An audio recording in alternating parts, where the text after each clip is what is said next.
A very good morning to one and all present here. I take immense pleasure in welcoming all of you again for the day 2 of the International Conference, Designing the Future 2026, proudly hosted by National Institute of Fashion Technology, Chennai, in association with Ministry of Youth Affairs and Sports. It's a delight to see you all again. All of you had an amazing evening with cultural performances by the folk artists of Tamil Nadu. As we start the new day, a small recap of the events that made our day 1 an engaging, special, and an informative one exactly. We commenced day 1 with registration of the participants, followed by a hands-on ice-breaking session where 60 participants actively took part in the Youth Innovation Challenge and created vision boards, contemplating a change or an innovation for the year 2047. The display of the visual boards is kept in the inner courtyard for viewing by the audience. I must say, we saw an extraordinary output from all the teams in a very short period of time. I'm also sure that this activity helped many of you network and know each other better. The judges specially mentioned that they saw some really innovative outputs from very diverse teams. Though they found it very difficult to announce, they did make a choice and provided us the winning team. The winners will be announced sometime soon, so please hold up the suspense for a short while. Post-lunch, official inauguration of the conference took place yesterday, which was graced by Shri Satyabrat Sahu, Principal Secretary to Government, Youth Welfare and Sports Development Department, Secretariat, Government of Tamil Nadu. After the inauguration, the main theme roundtable discussion was held with the panelists, Dr. Aditi Saxena, Mr. Shami Jacob, Mr. Tirumular, Ms. Dini Vanden Heuvel, and Ms. Alessandra Di Palma, meticulously moderated by our Director and Conference Chair, Professor Dr. Divya Satyan. Later, the participants had the opportunity to witness live demonstration of the chosen handicrafts by the Tamil Nadu, represented by award-winning artisans. Finally, the day 1 ended with a vibrant, vivacious performance by the folk artists.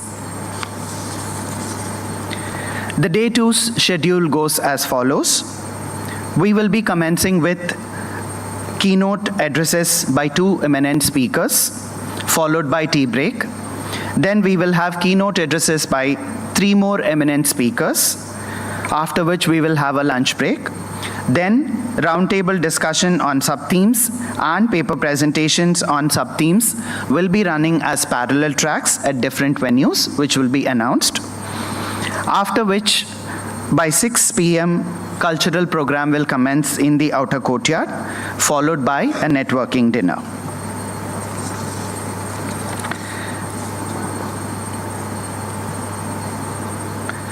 Before we move on to the keynote addresses by eminent speakers of the day, we would like to announce the winning team of the Youth Innovation Challenge. Any guesses from the participants? Any guesses of teams? 1, 2, 3. We had 12 different teams, by the way, which had a combination of people from different backgrounds. Any guesses? Participants?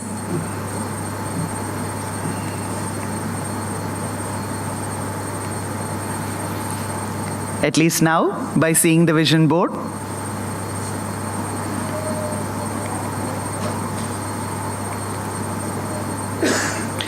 Team 2, hearty congratulations. Team 2 was unanimously selected by all the 3 judges for the creativity, for the innovation, and also for the extreme good teamwork that was put up by the 5 members. I would like all of you to come on stage. Ananya, can we have you on stage, please? Is Ananya here? Ananya, Maitri, please come on stage. Abdullah, Shilpa, and Manish. Can we have all of you on stage, please? Yes. I would request our director and the conference chair, Professor Dr. Divya Satyan, to present the winners with a small token of appreciation. Can we have all the team members again? If you're here, you're missing out the golden opportunity to be on stage. Ananya, Maitri, Abdullah, Shilpa, and Manish. Please come on stage.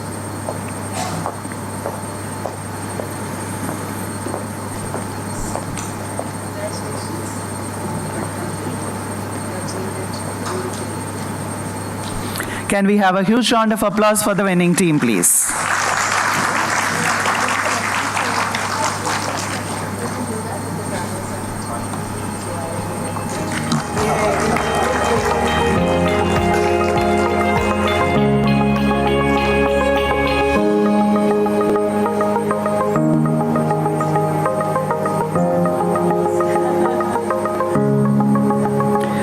Thank you, winning team, and thank you, Director Ma'am. I request you to take back your seats. On that enthusiasm and positivity, let's start day 2. I would like to introduce the 2 keynote speakers as per our schedule. We would start with Mr. Suman Saha. Mr. Suman Saha is an accomplished leader, and he is currently a Chief Experience Officer at Myntra for the last 2.5 years.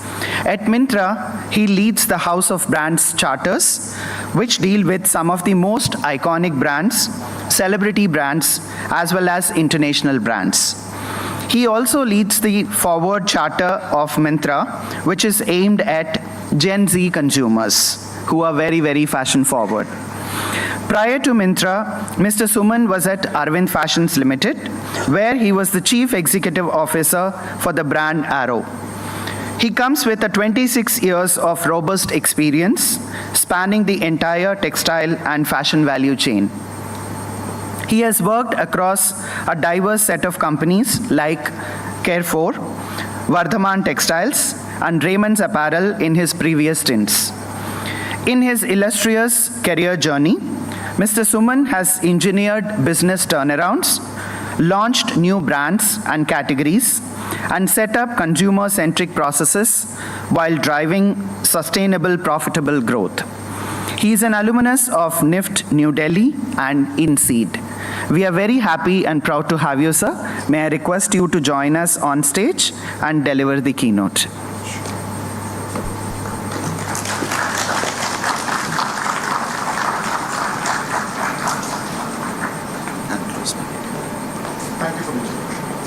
Am I audible? Yeah. So as he puts up the slide, thank you for giving me the opportunity to participate in this conference. Thanks to the organization committee. Good morning to everybody. This slide. This one? Yeah. So I'll mostly speak about the apparel and the fashion space in e-com, because that's where I currently work, and I'm going to talk to you about an innovative business that we are in the process of building. Nothing is finished. We are always in the process of doing things and building things. So getting right to it. And this is largely the construction of my conversation with you. Era of Gen Z and how we are seeding forward as a business in Myntra to capitalize what we see as a big Gen Z opportunity. I'm sure all of you are familiar with the e-commerce space in fashion. E-commerce has exploded and has gone into a next paradigm. I'll talk to you about that. And as e-commerce expands in the country, it is actually being the petri dish for all kinds of innovation in consumer space. And that's where we have actually seeded forward as a business, which is our initiative to create the largest fashion ecosystem for Gen Zs in the country, right? I'll set the context a little bit. Bear with me for some numbers, but these are, anybody who is in the fashion apparel space would know it's basically saying India is a very large market. India is a very large market for fashion. Now fashion is becoming lifestyle, so you'll see beauty and accessories and other products coming and enriching the market. the market is only going to grow, and it's a large Indian consumption story, because as per capita GDP increases, as has happened in other countries, your discretionary income will go up, discretionary spends will go up, and the market is only headed one way, which is upwards. And it's not too difficult to estimate that your organized market is going to grow much faster than an unorganized market, right? And look what has happened. If you just cut this market, it's not, it is a myth that it is a top 50 cities market, right? It is becoming more of the rest of the country also coming and participating in the consumption. And that's the India story. It is not a metrocentric market. It is becoming more and more democratic. Consumption is becoming more and more democratic. And specifically, if I look at online, and that's where the story I'm going to tell you about, is, this is the penetration percentages. And we have 2023 data. This is available with most of the public sources. There's enough headroom for penetration. So therefore, I'm saying broadly two things. We have a large market as it is. The market is democratic. It is actually getting more diverse. It has a very robust growth outlook. All part of the market is actually participating in the growth, and specifically on e-com, there is enormous headroom for penetration. So that's really, if you multiply all of this, that's a very, very sizable opportunity in which as a consumers you're going to participate, as a professionals you're going to participate. And just spend a minute or two on understanding why the e-commerce space has been so exciting, and why what I called it as a hotbed for innovation. Because if you cut e-commerce evolution when phase one, I mean, you can sort of go back 10 years and saying India starts to click, right? It is basically was a top metro phenomena. People who were tech savvy started playing with e-commerce. I remember 10 years back somebody telling me, you want to buy clothes without touching and feeling them, I had a good laugh about it, right? I'm not laughing anymore. I mean, I'm laughing in a more positive sense because that's my bread and butter, right? And that's where some of the current companies, the companies that I work with, they were founded and born in this country. Come to the second phase of it. What e-commerce does, it sort of solves for distribution like nobody else can, right? And that's the phenomenon of breaking it through the top 50 cities, right? And other categories started coming in, which is footwear mentioned here, right? You saw international brands coming in and launching. H&M, for example, is a great example. As it kept happening, as it typically happens with commerce, demand sort of unlocks supply. And as demand started going up, you have more and more diverse manufacturing hubs started opening. And what they did, they gave more differentiated stuff, which then drove more demand. So therefore, you see the consumption cycle, the virtuous consumption cycle kicking in, fueling the economy in more than one ways. And as tech became richer, and this is the last point, it's hidden from everybody's view, lot of work that had happened is a leapfrogging work in actually advancing and understanding consumer journeys, which you can talk about analytics, I will talk about AI and what AI is doing to this field. It is mind-blowing the amount of distance that has gotten covered in consumer experience. Today, I think this is 2023 and beyond, which is the third new paradigm. The democratization becomes wider. Online beauty, if you already don't think that's a force to reckon with, it is a big force to reckon with, right? The beauty brands and the way they are proliferating, the D2C explosion that is happening in beauty, the way consumers are becoming very discerning about the products that they use on beauty, it is at a cusp of an explosion. Omni-channel, and it is not this versus that. We never said, if the country goes online, offline will not be there. I think consumers are using what my phrase that I have is called contextual omnipresence, right? Whenever I need it, the retailer has to be there. So if you're a brick and mortar store, if you're closing out, well, I have the e-com version of you at 12 o'clock at night, right? So I think omni-channel is going to come in as a big enabler. Tech-enabled supply chain, I think the visible part to a consumer is when the tech comes in and solves a consumer journey. What is invisible to, I think, people who are not involved in it, what are the tech doing to the back-end supply chain part of it? Solving not only the delivery first or last mile, as well as the sourcing, procurement, and even designing. We are sitting in a premier design institute, and kind of stuff that I'm seeing with AI and combination of AI and design, it is actually a very, very different paradigm, but that's a topic for another day, right? And this is middle what started to happening. I think this is 5-6 years back. I think we have a country who have started our fashion aspiration through brands. You know, we all had, as we were students and we progressed, we always thought we're going to consume this brand and that brand. And brands was the carrier of trend in our life.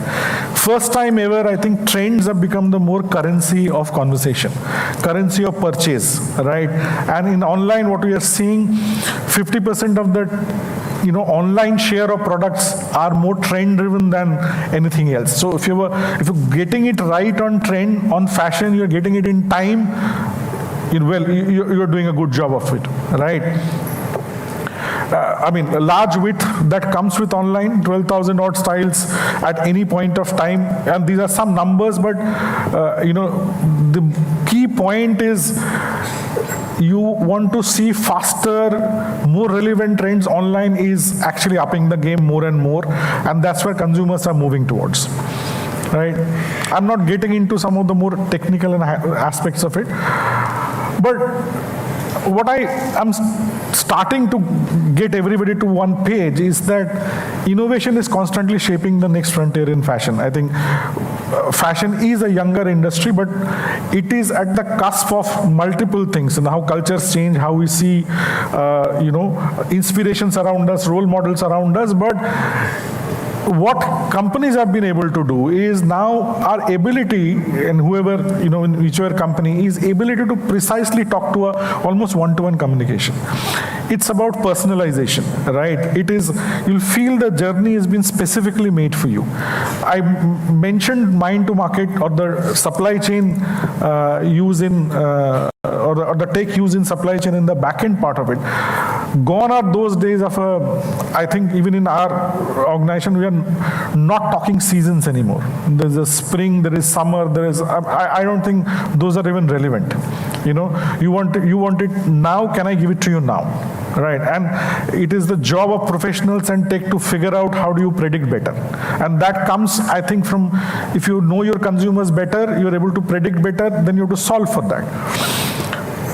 E-commerce has broken lot many barriers in distribution than any other technical channel. And next gen, product innovation, which has been there, but it has actually, with increasing demand, people seeking more differentiation. There is a never before acceleration that you see in that space. And obviously, I talked about immersive shopping experience. Now you put all of this, because these are not singular phenomena, each fueling the other, you have a very heady concoction of consumption driver, right? And AI, AI is coming and it's going to change our lives. If anybody believes it doesn't, it's not staying relevant to the current ages. Look at the numbers. Investment in fashion, 50% fashion tech deals, $3 billion investment has gone up last year. Fashion tech has gone up 2 to 3 times. If you are somebody who is meeting people who invest in companies, right? They want to know what. Forget what if you're selling shirt or trouser. They want to know what you're doing with tech, right? I mean, the current conversation is, why aren't you using AI in more traditional spheres of thinking, right? And actually, if you look at an agentic AI and a human collaborating, the output is far, far diverse. And some of the models that we are trying, I mean, it's like I've been to school once again, in terms of learning and in terms of exploding the thinking boundaries, right?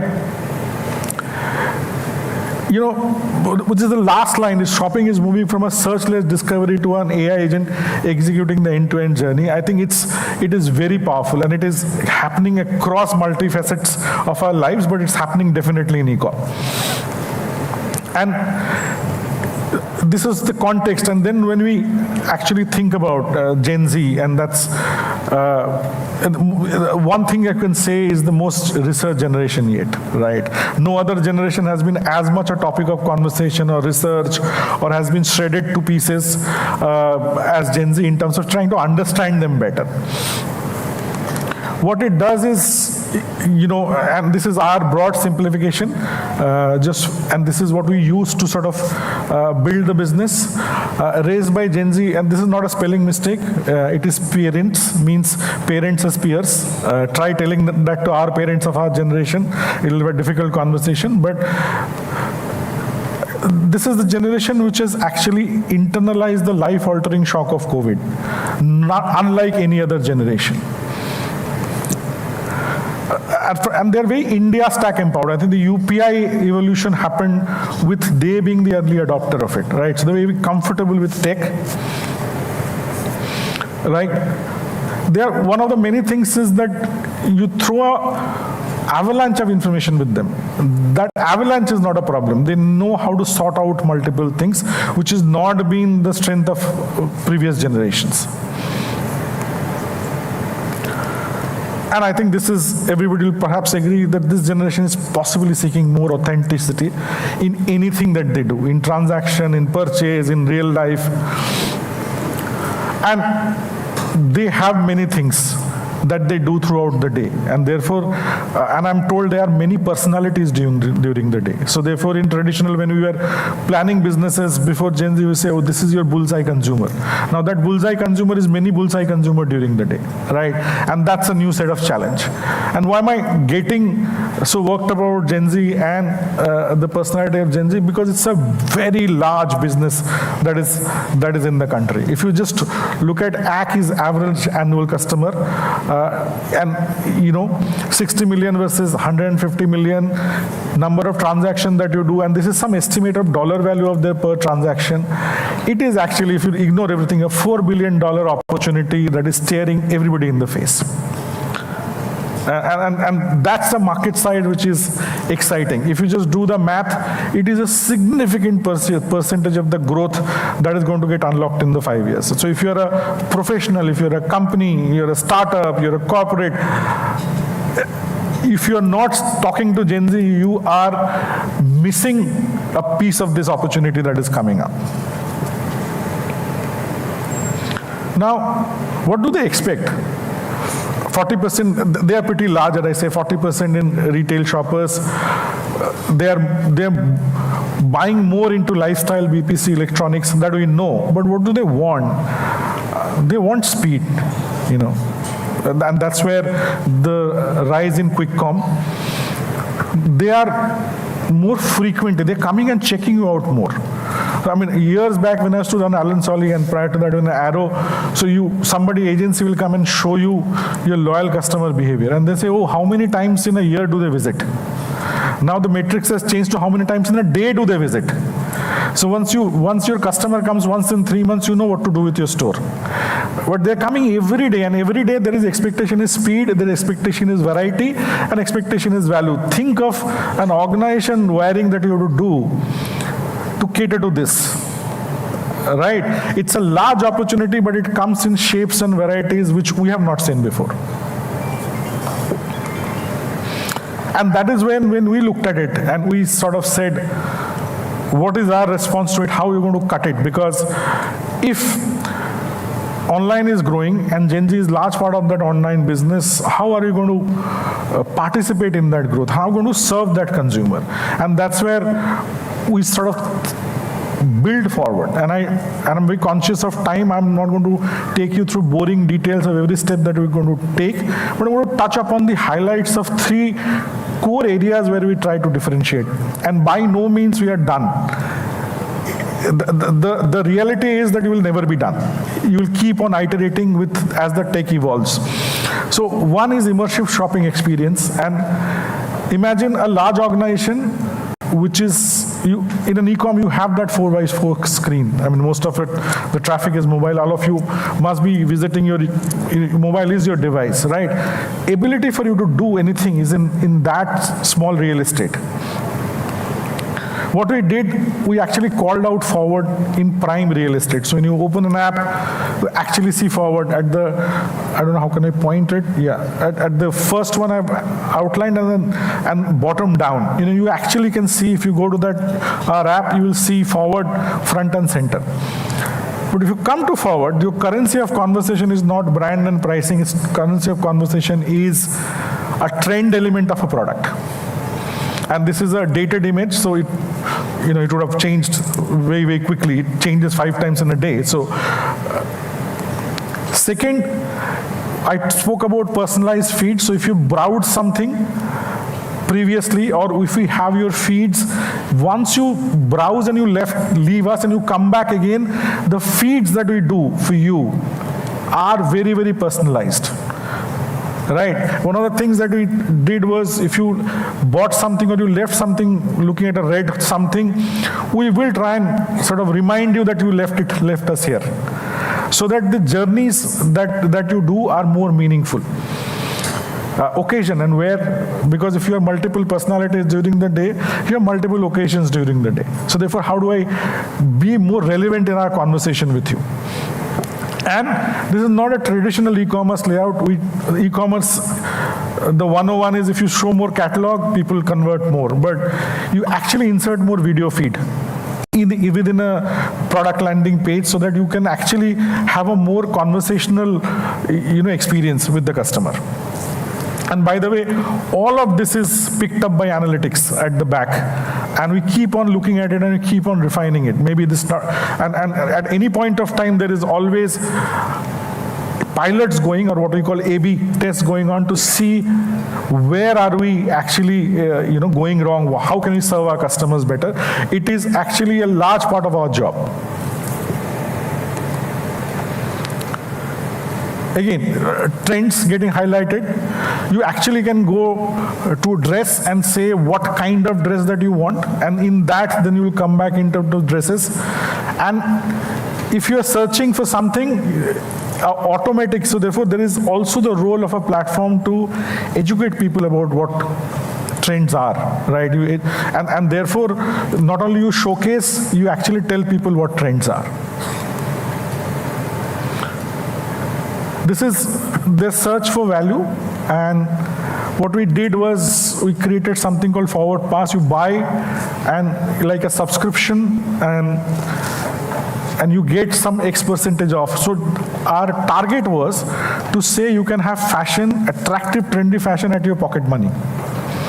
So if you buy, it's like a metro pass or a bus pass or a whatever pass, but you get huge amount of customer benefits. And needless to say, I'm not at liberty to disclose numbers, but it is in double-digit millions that we now have passes subscriptions on.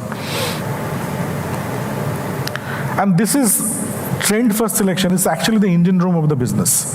It's easy to showcase trend, throw tech, throw AI to actually showcase what you have. But if I go around in the room and ask, what do you mean by trend? You have 20,000 definition. Then if I ask you, what do you think is trending now? You have another 20,000 definition. So, and we pretty on understood that human expertise won't help, because it's subjective, and human has computation limitations. So we threw AI to this job. But before I come there, this is the size that we deal with. It's 6 lakh plus selection, and we add 2,500 selection every week, and this number is going up as I speak. So and why are we doing this? Because our loyal customers comes and visits us multiple times during a day, and needless to say, more than multiple times during a week. So therefore, the promise of freshness has to be conveyed. This is what we do. We actually have an in-house engine which is able to look at everything that is there in the universe, where we have actually given a filter that we care about and weightages, and is able to crawl and tell us what has been trending every day. And if you find that overwhelming, so we said, okay, don't tell us every day, because we don't have the bandwidth to look at it every day. Club it for a week. So there is a report which is saying, this is last week, this is the trends. And another week, this is another trend, and they will tell you, between these 2 weeks, if something has peaked, something has come down, something is beginning to emerge, something is actually beginning to go out of, the trend sort of center of gravity. it then allows you to play more, confidently on the trend spotting game. You actually can then, what had been a game changer is that when we started looking at social media, right, and that's where I think the traditional fashion forecasting has to evolve to look at this level of speed and actionability, because the older way of looking at fashion forecasting, of deciding 2 years before what is the color and what is the style, is not becoming increasingly relevant to consumers at this speed. We actually then look at all our collections, which we already have, and then see, oh, you may not have described it like that, but does it have any elements of trend that the AI is throwing you? Then AI is able to categorize it. And we feed it back to the search. And where we got thrown off, I'll tell you, because all of us think in a very traditional manner. We think trend is all Western driven, right? And suddenly, last Feb, we saw a big trend and searches of farewell sarees. And I've never heard about farewell sarees. If somebody who's leaving the job decided on the day of the farewell to wear a saree and posted on Instagram, became a big trend, right? And we saw the searches going up. We had literally 12 hours to fix it, right? And biggest learning, therefore, is trends and virality can happen at any point of time, and the traditional role model for trend drivers are not reliable anymore, because there are more regional aspirations that can come in and create a trend. And obviously, once we have that information, we have the wherewithal to do everything. How do we refresh style? Obviously, we weed out a lot of, we don't want consumers to have fatigue and non-relevance, because non-relevance is wastage of time, because the traffic that we get, we want to ensure that the experience is top class, because that's when the conversion happens. And we are endeavoring to ensure that the trend discovery is easier and easier on the platform. And it's a journey, right? All of this that I said is a journey. We started with an idea. We are here. We are pretty large in terms of the quantum value of the business. Again, I can't disclose number, but we are a significant share of the company's business already in 16 to 18 months of this idea being put into play. And as you build businesses, I don't know if any of you here have shopped some of these brands. We are seeing traction in some of these brands. And I'm confident at least 3 of them will be mega brands. If you speak to me in years from now, in terms of the size that they, already in terms of the loyalty base that they sort of command. And so the third leg is that when you create a proposition, how do you reach the consumer, right? And this is a consumer who is very different. And we are all very traditional marketers, typical. We grew up in when you did a big campaign on Times of India and you did TV commercial and you feel very good about yourself because you take a celebrity and you shoot. None of this works here, right? And you have to take a very different tone of voice. You have to reach them differently because this consumer is not consuming the traditional media. So what we did was topicality is important. And one of our campaigns which really sort of cut it for us is when we actually create a conversation about generational divide. And a lot of us are actually seeing the generational divide and it sort of struck a chord with us. I'm just going to play one video. Can you play the first video? Yeah.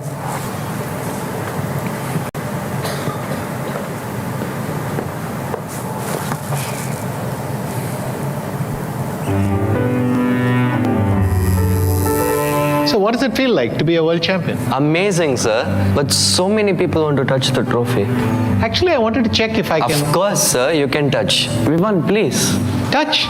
Mere paas 5 hai. Do you want to touch 4 more? Nice flex, sir. Learning from you, King E5 and all. Sir, मुझे लगता है everyone should get their iconic moments synced. नहीं यार, मेरे दोनों हाथ भर जाएंगे. Sir, पैर भी. Correct. तो किसका मैनेजर है? Sorry.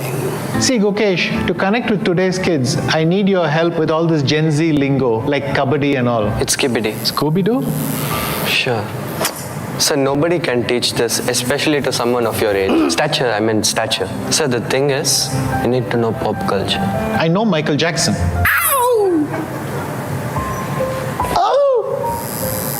Sorry, sir. Actually, आप forward by Myntra से Gen Z कपड़े खरीद लो. If not the lingo, the kids will connect with your drip at least. Trip? It means style, sir. Whether you're Gukesh or Vishy, Gen Z Fashion for All is now on Forward by Myntra. By the way, is it forward or FWD? Depends if Vishy is talking or Vishwanathan Anand. Vishy, sir. Yeah, you get a sense, right? It was topical, and we did it when he just won the sort of championship, and it sort of the numbers show the impact of the one. Are you playing the second one? Time? Does she even know cricket? पता नहीं से अब तक. If you have time, you can play the second one. Yeah. Do we play the second one? Okay, play the. तो मैंने था 300K followers वाले लोगों के भाव कितने बढ़ गए आजकल. 300 होने पे तो भाव बढ़ते ही हैं. जब मैंने मुल्तान में ट्रिपल सेंचुरी मारी थी ना, Does she even know cricket? पता नहीं से अब तक क्यों नहीं निकाला तो मैंने था अपना पैर 295 पे छक्का लगाने के लिए. बस करना यार. Sorry to interrupt, but I've always been such a big fan. हाँ, 300 के बाद तो बहुत फैन बढ़ गए मेरे. Nice, actually, I was talking to her. तो मेरी फैन है. बैठ. Really? Can I ask you something, Sabia? साहिबा. ये जॉब कैसे मिली? Sorry? मंदिरा प्लीज यार, बेटर मत हो, स्पेशली एक ट्रिपल सेंचुरी के सामने. Actually, ma'am, they wanted to connect with the youth. And I think after 2003 से इकलौती फीमेल एंकर 2003 से. Yeah. क्रिकेट चेंज नहीं होता. तुम जेनजी के लोग फुल टॉस को स्ले बॉल तो नहीं कहते ना. Ma'am, of course not. It's easy loot. और दूसरा को surprise drop, bouncer को headshot. और बीमर को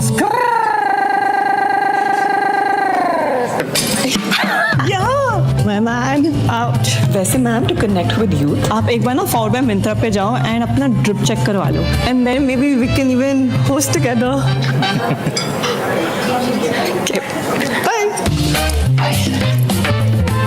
Whether you're Mandira or Sahiba, Gen Z Fashion for All is now on Forward by Myntra. Veeru guess करो फॉरवर्ड बाय मिंत्रा पे summer tops की price क्या है? 300. सब कुछ 300. जी 300 ही है. So, do notice one thing. The first ad said fashion under $999. Here the price point has moved to $599, and then in the end she's saying, "Oh, it's available below 300." Right? And so therefore, you communicate, but you do communicate with the core value proposition of affordability, which is actually very important to the consumer, right? And that's in many ways a very different playbook of marketing. It's actually a very different playbook of business. Oh, no, इसको बंद करो. Hi. You can move to the next one. May I help you? ओए, तुम्हारा lion king यहाँ है Neha. Huh? Okay. And what the other thing that we saw is this, if they are digital natives and they spend their time, so again, the influencers. You have a lot of Gen Z creators that are coming up.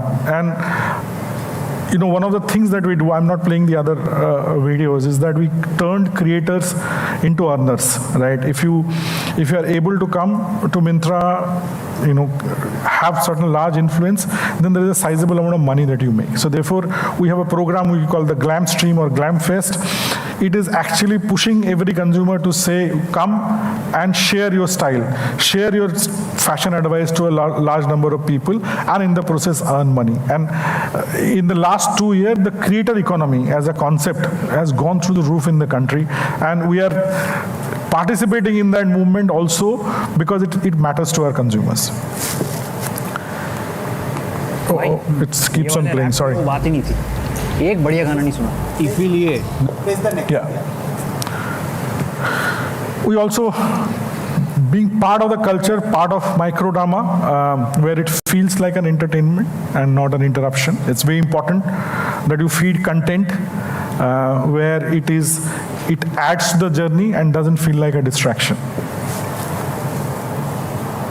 And people are in colleges, people are everywhere. We are creating a very, very strong Gen Z affiliation program where we are actually going to colleges. It's going to roll out massively this year. We are in conversation to finalize the last bit of it, is that we're going to go to where consumers are and get to their voices as quickly as possible. So just in conclusion, innovation, if you sum everything up, apart from what I said is a very large and growing market, become very fast-paced. Gen Z is their defining consumption force. Math shows it, you feel it. Technology is obviously reshaping design to delivery, and I think that's where the impact to both professionals and consumers and the kind of businesses that are going to come is going to be very, very important. Engagement, as I sort of showed you, tried to explain in the videos, requires a very new playbook. How do you talk to consumer? What tone of voice? What is the messaging? How do you pack in what they care about?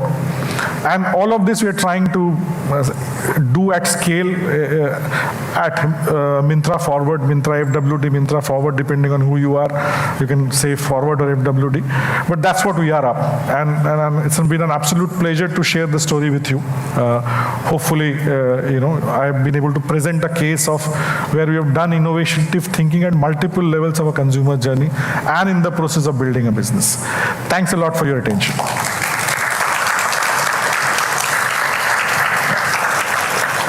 You can stay on stage. Oh, sure. Good question. Sure. Thank you. We can open the Q&A session. Maybe one or two questions to keep it short. Please raise your hands. Yeah, Dr. Aditi Saxena. Can I have anyone student volunteer here, please? And one more has raised the hand behind somewhere. Okay. Okay.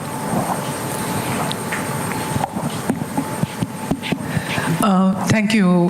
Brilliant presentation. A quick question. Being an academician, I'm always like surrounded by this generation. Also, a mother of a 19-year-old daughter. One thing I've been observing that they're talking about a lot of independent brand on Instagram, and they are preferring to get their product from those independent brand rather than a big brand like Myntra or others. So this is just a personal observation. Would like to know your thoughts about, their preference on independent brands versus the big brands. I mean, what I know of and as facts is they seek authenticity. They seek an emotional connect with the purchase. Right? I don't think there is loyalty to one medium versus the other. And like any other businesses, it's our job to give them the authenticity and loyalty. I don't think there is anything against any big establishment. I think it's our job to create a consumer acquisition program, a consumer journey, and a value proposition that delivers to the consumer, right? And you have to think from different angles how businesses think and how consumers think, right? One, you may think, and this is a hypothesis, that when businesses tend to become scale, they seem to lose the purity, essence of a smaller, very puristic business. Need not always be like that. And the biggest company in the world is, Walmart or Amazon or whoever. I think the core propositions remain the same, and that's why these businesses tend to be very over a period of time. And it's a good thing that what you're saying is consumers are always looking for new things. Right? And they are telling you that we are looking for new things in digital medium. So even if you're a social connection platform, you've actually evolved into a commerce platform, and that's another set of challenge for the business. But consumer is evolving without a constraint in the world. The business's job is to sort of solve those constraints. I don't know if I answered it. Thank you very much. No, I just want to know your thoughts. Sure. Yes, we'll take one more. Yes. Sir, wonderful presentation. It will be a little louder. Hello. Yeah. Can you hear me? Yeah. Okay. Sir, I wanted to ask you, you said that the feed changes 5 times a day on FWD, and you've included videos now. and it's more like Instagram Reels, more interactive. 5 is a rule of thumb kind of a thing. Okay. But don't hold me down. But to that 5. is a lot. Like it changes a lot. Yeah. And how different was it from the time you started? How slow was the previous generation in terms of this, and what are the challenges faced in terms of numbers, if you have, or examples? Okay. So when I started my career, or when I started forward ka thinking, those are two. From your career, sir. From my career. It's a so there are 2 phases to look at it. Large part of my experience has been in creating and running offline large brands, right? And you may actually accuse me of running more traditional brands, Alan Solly, Arrow, Raymond, right? When we used to sit and vision for this brand, the playbook was very different. E-commerce is a game at a much different speed, right? And in terms of this, and also the sheer scale of the products that you deal with, right?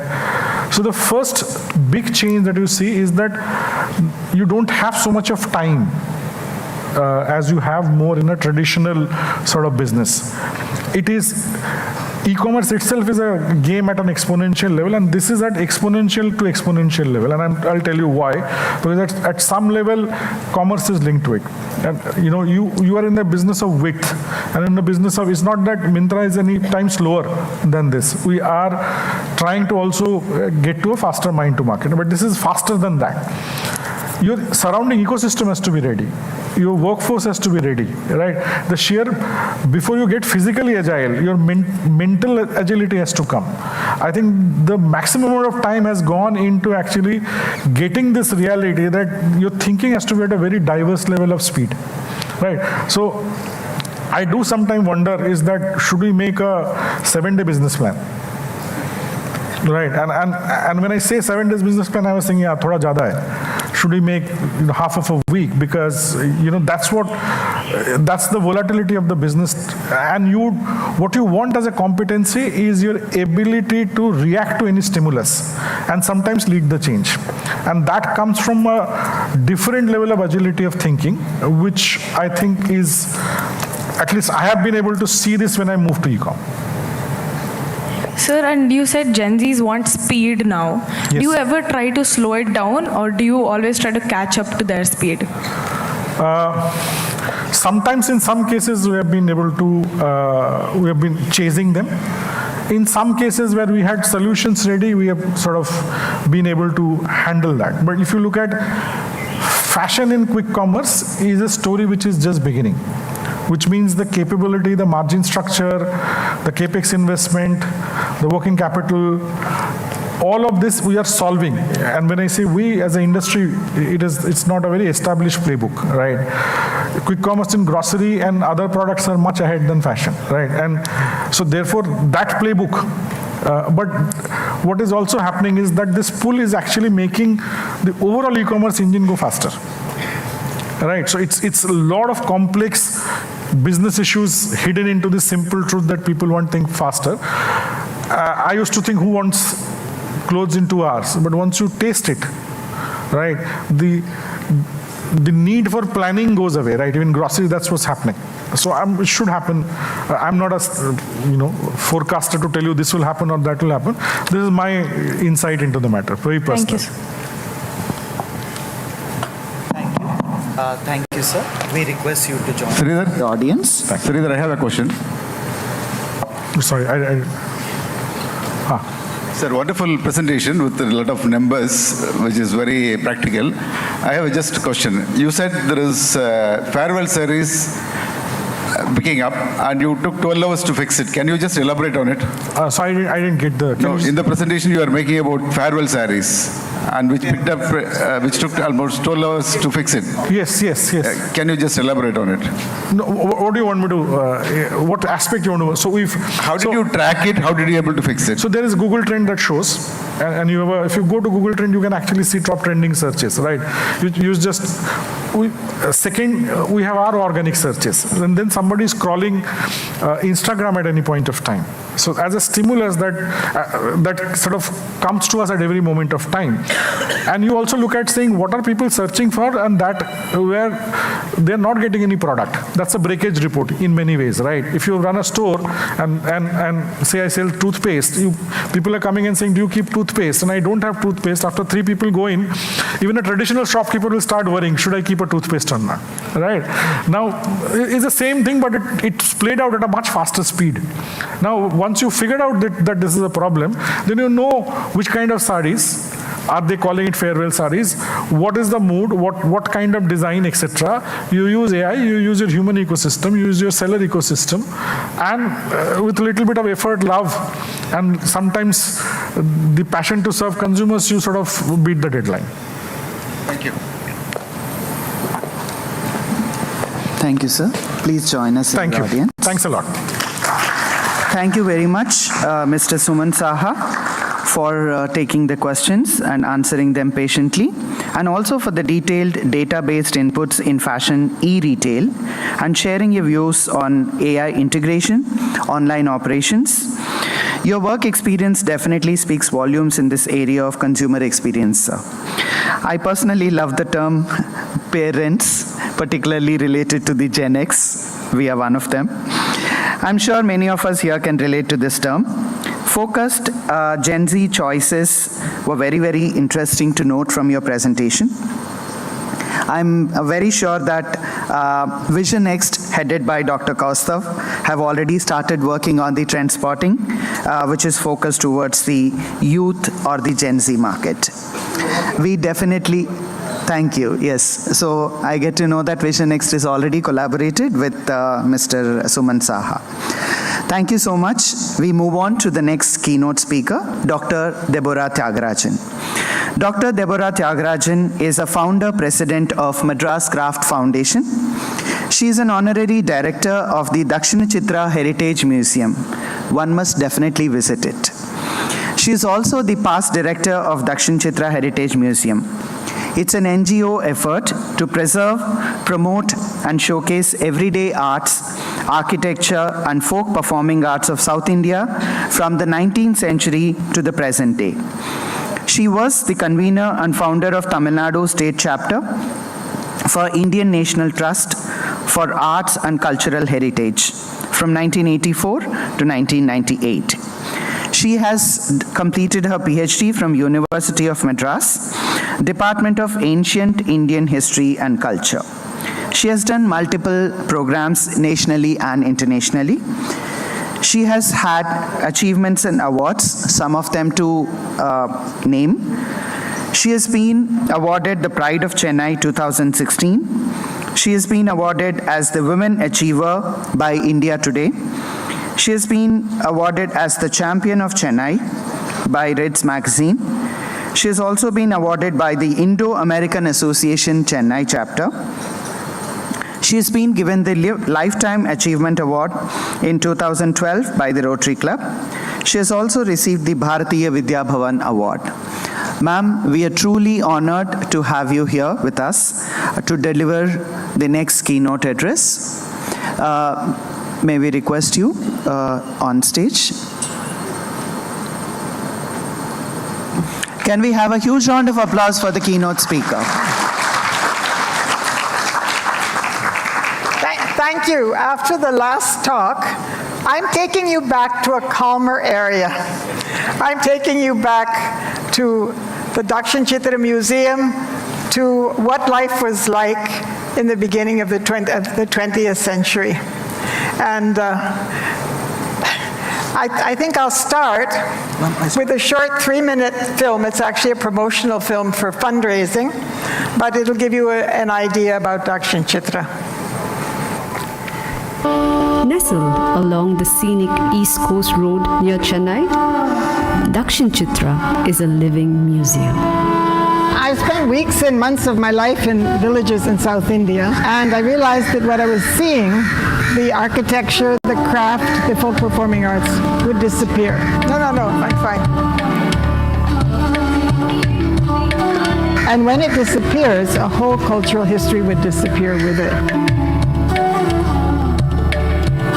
At Dakshin Chitra, we believe in preserving these fragments of our heritage.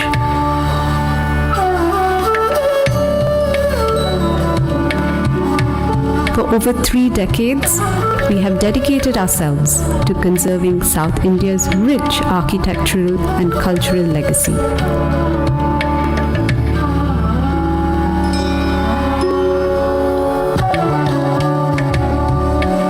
So basically, when we bring a house, we number every single piece of wood in that house, and then we take down the wood and put it back up the same way when we get to the center.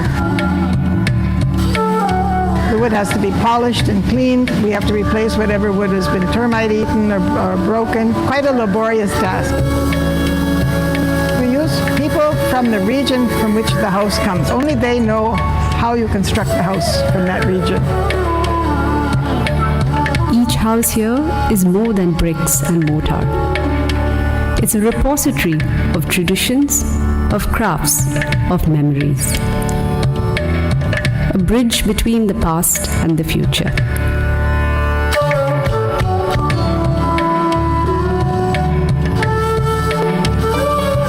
This is not just about preservation, it's about inspiration.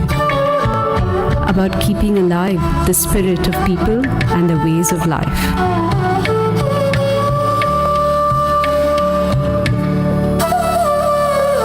In a world that is changing faster than we can comprehend, tradition reminds us of who we are and where we come from. But we cannot do this alone. Conservation is a collective effort. It requires all of us to believe in the power of our past to shape our future. Your support can help us conserve these houses, these traditions, and these stories. They are our heritage, our identity, and our duty to the future generation.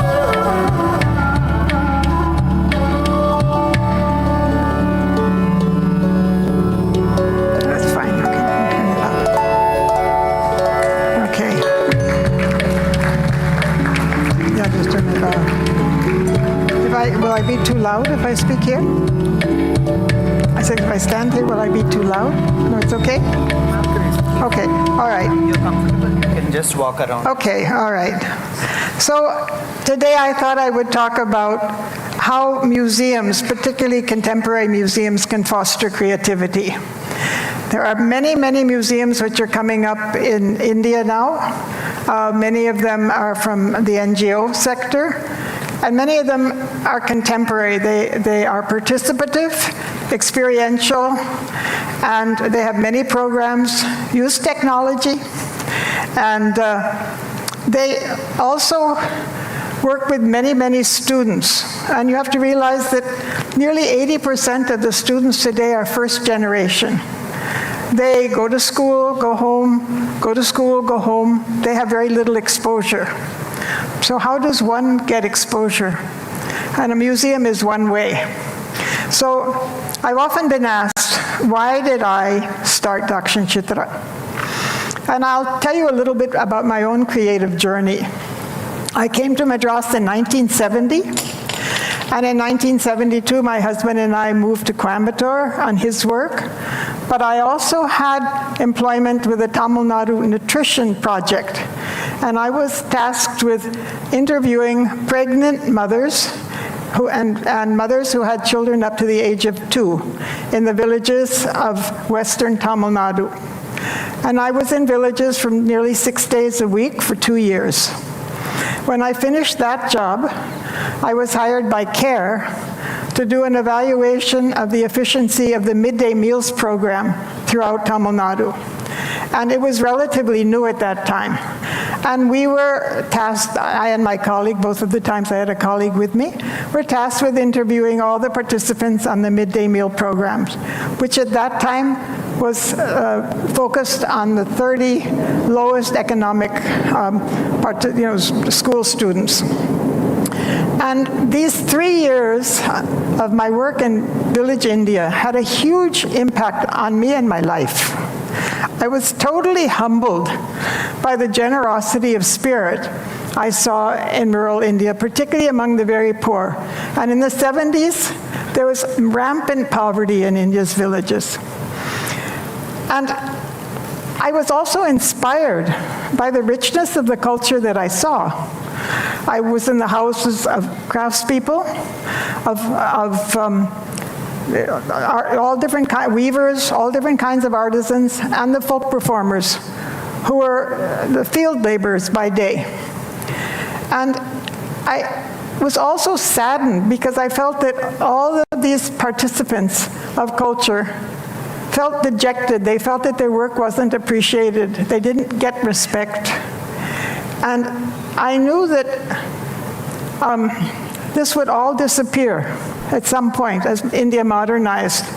The legacy of the attitudes of the British were still very strong in the 70s and the 80s into the early 90s. And even though the British had left, the urban elite had the same attitudes. And in 1976, my husband and I moved back to Madras. And I went around telling people someone has to do something to preserve this culture or it's going to disappear. And nobody listened. And one IAS officer told me, look, Tamil Nadu government's not going to do anything. If you feel so strongly about it, you do it. How could I do it? I didn't know anything about starting a museum. But anyway, in 1984, I established the Madras Craft Foundation with a lot of educational objectives, cultural and research and educational objectives, but one objective was to start a museum. And about 2 weeks after I established this institution, I was putting up an exhibition of traditional textiles, because I've always loved textiles, and I met Mr. Martan Singh, who helped me with this exhibition. And Martan Singh, Mapu as he's called, was the founder of INTAC, the Indian National Trust for Art and Cultural Heritage. And he asked me to be the convener for Tamil Nadu, which I agreed to. And later, as a representative of INTAC, S. Mutaya, who was Madras's historian, and I went to the corporation because we wanted them to pass a heritage bill to protect the heritage of Tamil Nadu and Madras. And all the officials laughed at us. They said, look, there are only 5 people in this whole city who care anything about heritage. And you're 2 of the 5. We're not going to do anything. So I went back and I started to think, how do you make a culture appreciate their own culture? Nobody thought that anything had value. And I'm talking about, now this is the 80s, okay? Even young people hadn't started to really look at the roots of their culture, investigate who they were without British attitudes. And I began to think, if I put everyday arts in an upmarket setting, will people stand up and be aware of the value of their culture? Because I saw such a rich culture, but nobody else saw that. Now, I started, there were 2 factors. The third factor that led me to start this museum was the community of my husband. He was a Chettiar. In Chettinad, they have all these lavish mansions where they had integrated all the crafts. But they were coming down very, very rapidly because the community didn't have money anymore. They'd made all their money abroad. So these 3 factors, but primarily my rural experience, are the reasons for the beginning of Dakshin Chitra. Now, how does this have anything to do with fostering creativity or incentivizing creativity? Well, one of the things I think is the most important part as a foundation for creativity is learning to observe carefully the world around you.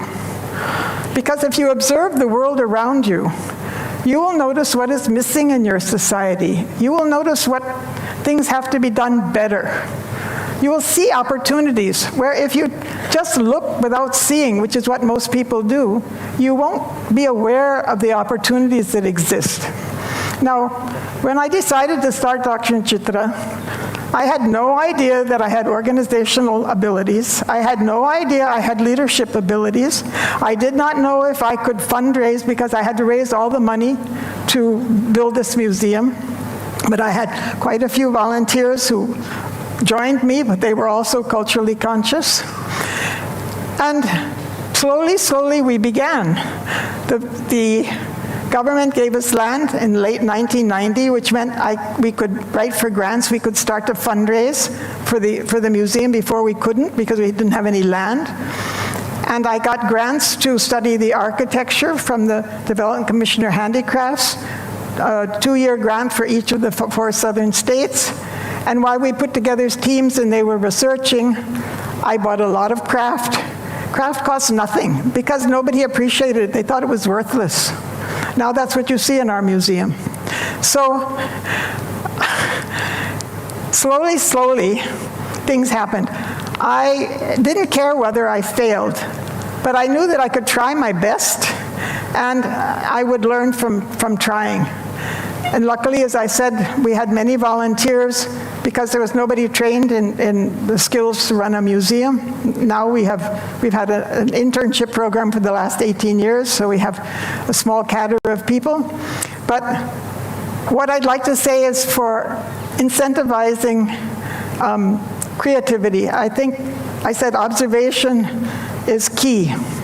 I also think that understanding yourself, your own values, who you are, I think that's very critical.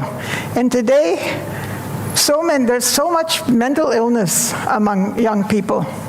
I have one daughter who's studying this, and she says up to 50%, not just in India, but in all countries, because people don't know how to cope with this fast-moving society, the competitiveness of it, and toxic social media. Now, technology is a tool. We also use technology, but as a tool to enhance what we're doing, not just to spend our time. Because when you're on social media, you're not thinking, you're not reflecting. You have to be able to reflect to be creative. And you have to know who you are. Because if you don't know who you are, you'll borrow. When you look at all the early slides from Mintra, those were all Western styles. Then he went back to his, okay, not everybody wants a sari, but something which is a little bit more from Indian tradition. And I think these two things, knowing yourself and looking very carefully at the world around you. The other challenge that young people have today is climate change. How do you get young people to be excited about working with things in the world around them? We put up an exhibition called The Living Ocean by a contemporary artist, and it shows all the different ways in which people can work with the oceans. Did each of you know that 1 out of every 2 breaths you take comes from the oxygen from the ocean? 1 out of every 2 breaths, 50% of our oxygen is from the ocean. And as it gets more acidic, oxygen levels decrease. Now, we have to do something to keep our oceans alive. And young generation has to do it. So, again, looking around you at the world around you, we have an exhibition on the biodiversity of the Western Ghats. That's a very fragile ecosystem. But the young generation has a lot of challenges, but I think, again, if they can find the self-confidence, the sense of values of who they are, and if they observe carefully, I think that's the fundamentals for a creative person. Thank you. Any questions? Yes. Quickly, if we can take 1 or 2 questions. If anybody is willing, please raise your hand so the mic will be passed on. Yes, over there.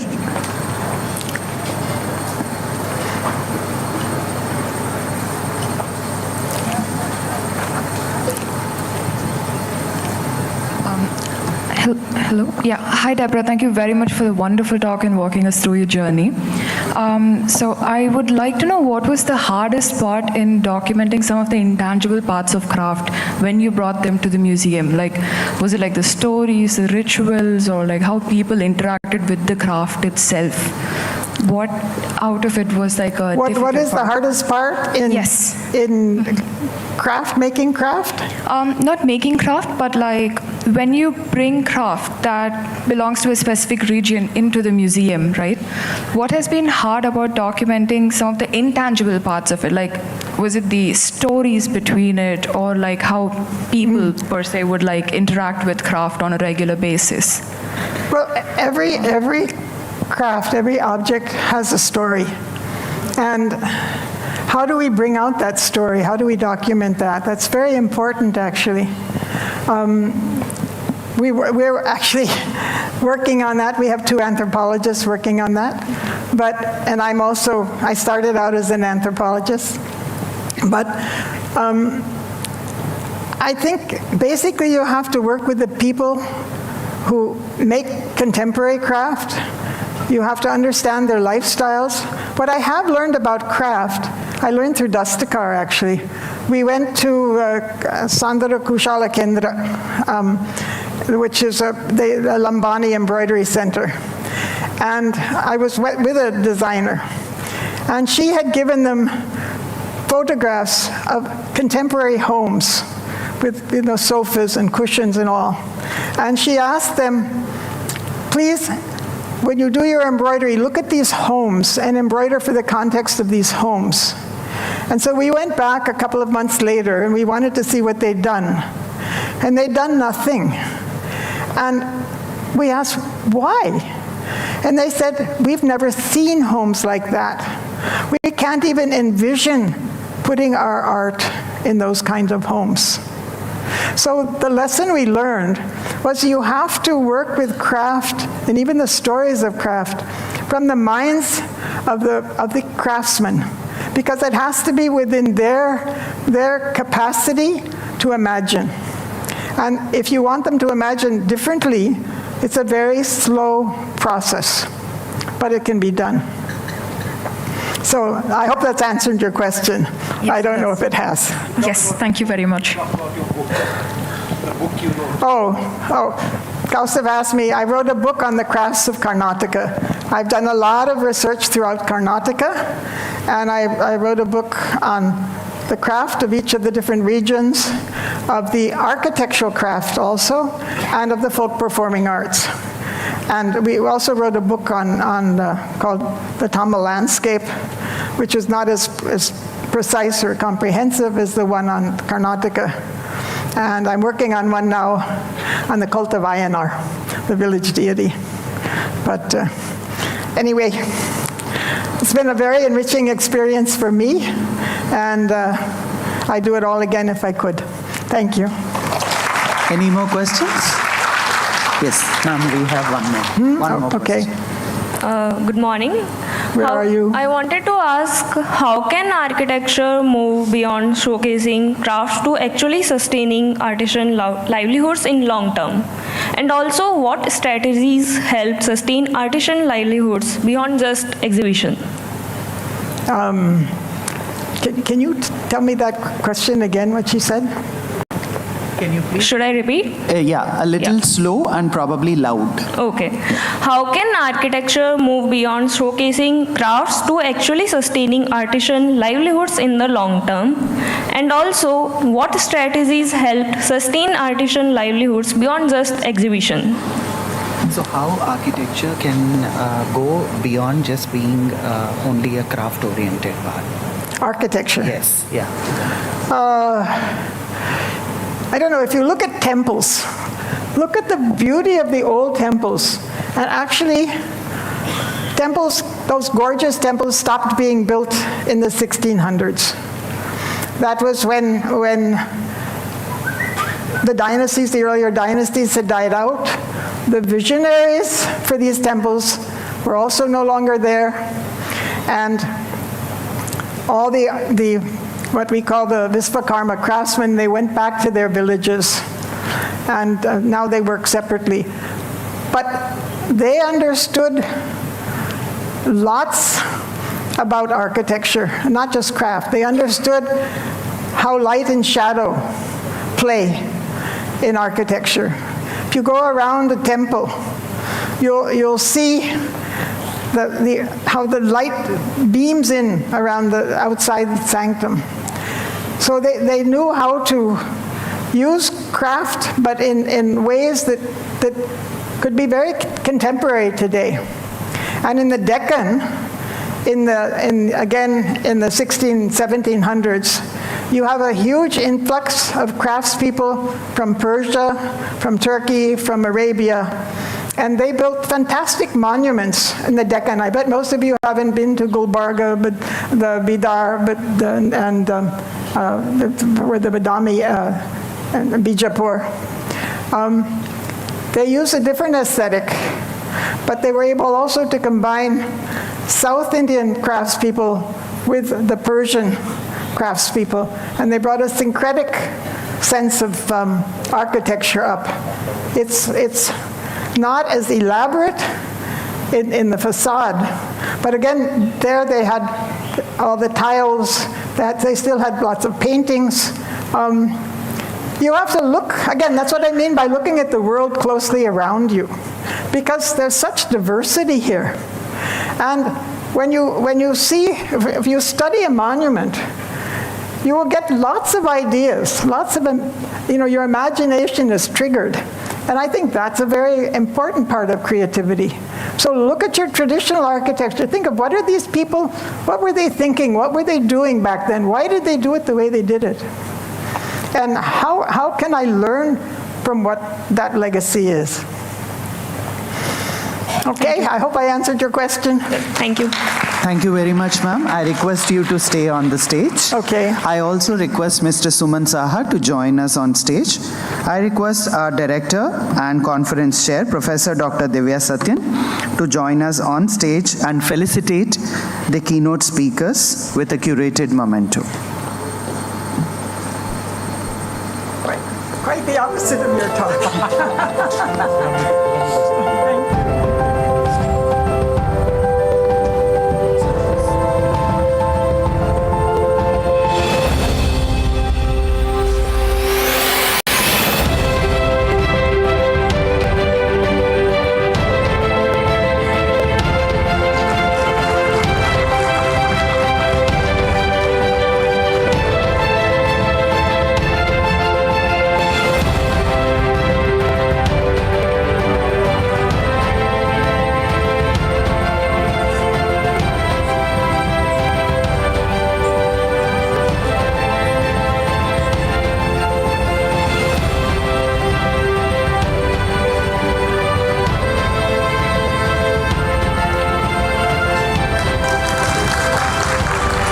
Thank you.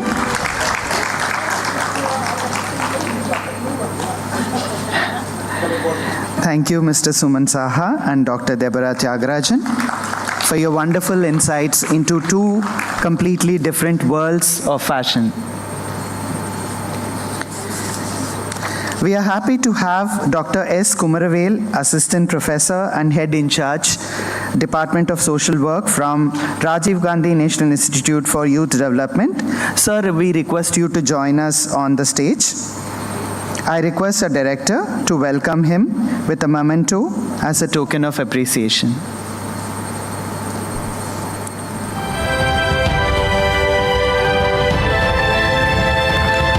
Thank you so much, sir, for representing the Ministry of Youth Affairs and Sports. Can we have a huge round of applause?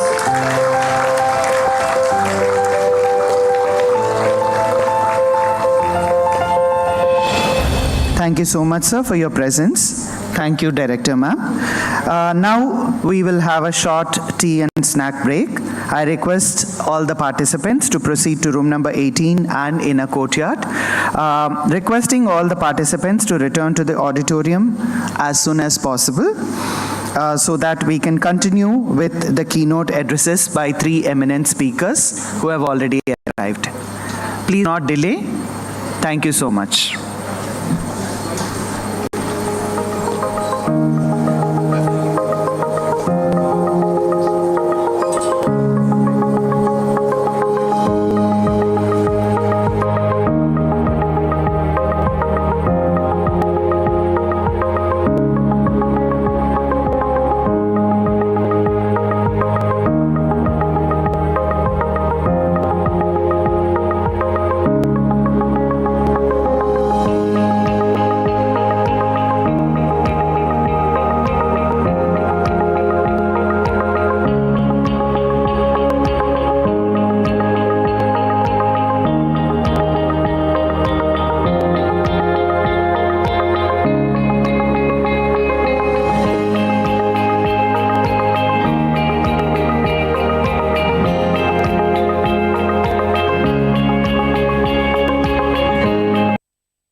Check, check.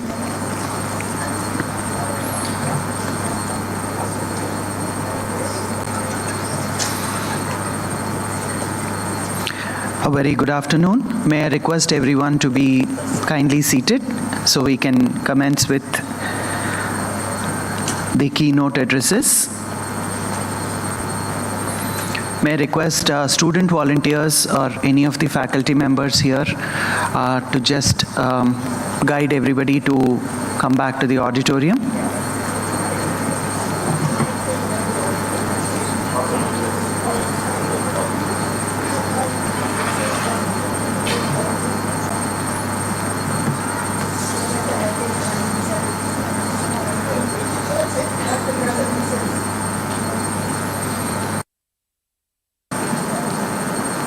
I request everyone to kindly settle down faster.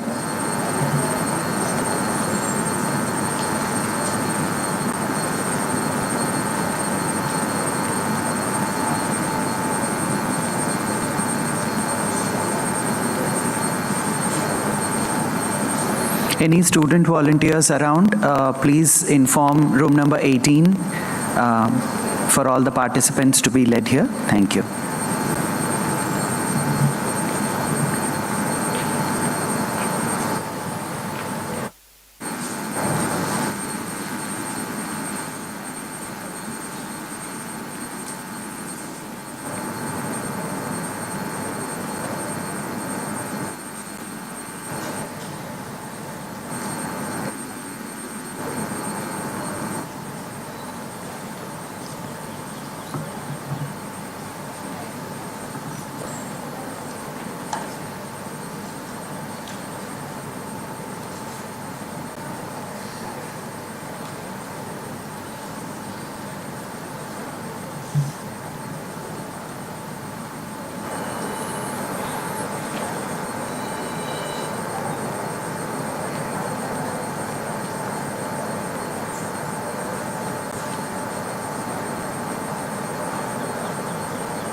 Once again, I welcome back all of you after the short break.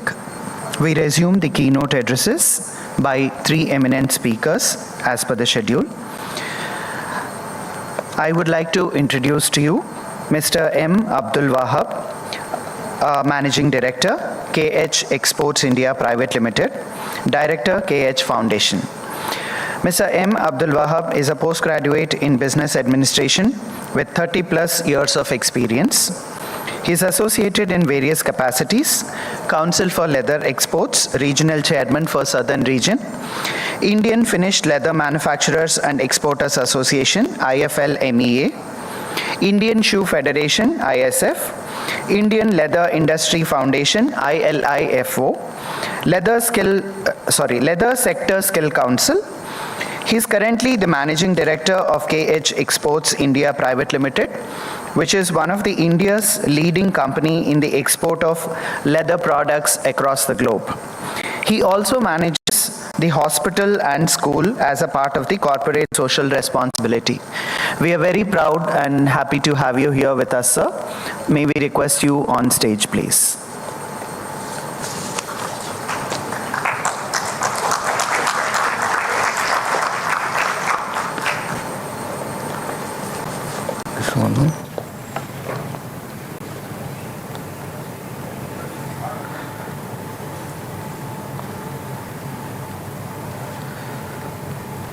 So this side, huh? Yes, sir. That is right. Forward, backwards. Yeah. Good afternoon.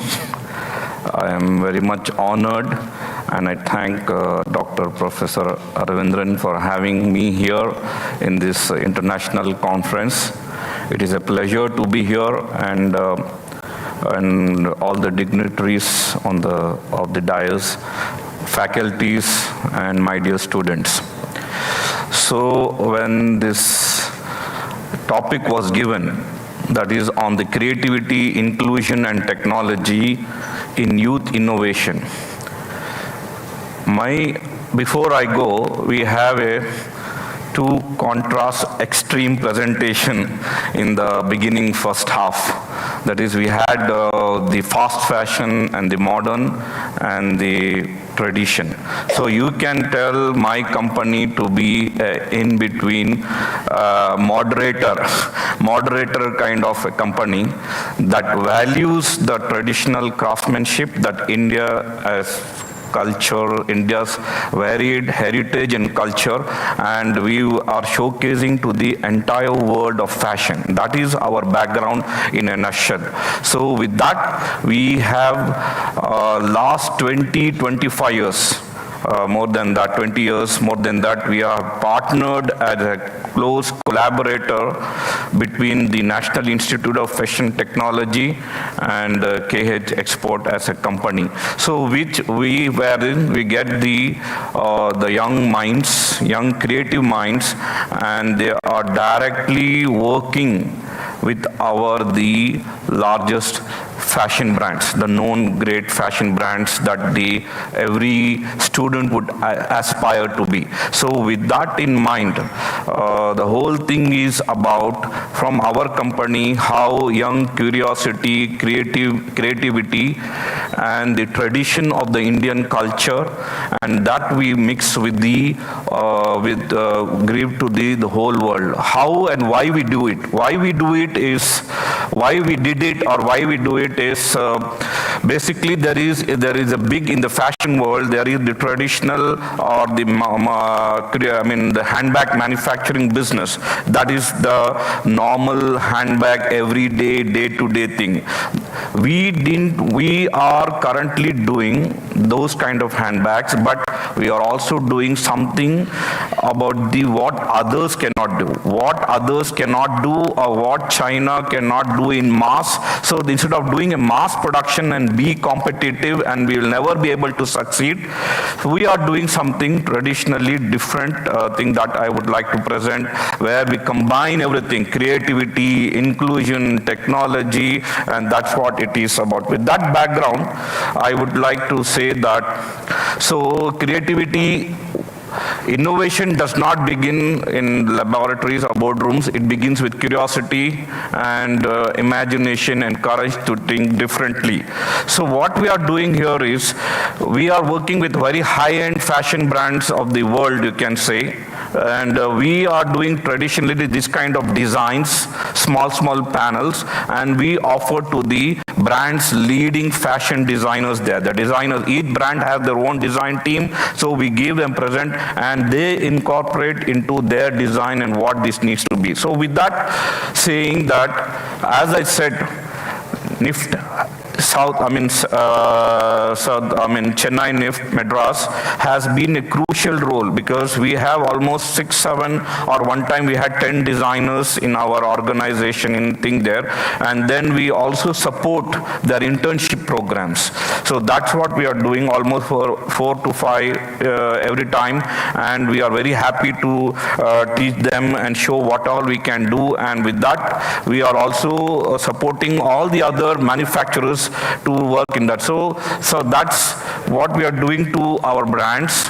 We don't do much on the making the full handbags as such. We just create this kind of concepts and ideas, and then we give to the thing, because the designers, they must have some job. Otherwise, they will not even come to us like that if you do a full bag. So we just do some part of the job to them. So the design, what this kind of look can go into that thing. So what our designers are doing here, young creative, they forecast things color trends is very, very important. It's still, we are in this fashion world, and what this kind of things will only go in the spring season, and colors is very important. And then our designers, they participate in fairs and they get the full thing there. And so we give a collaborative approach with the brand's designers. So that's the first part.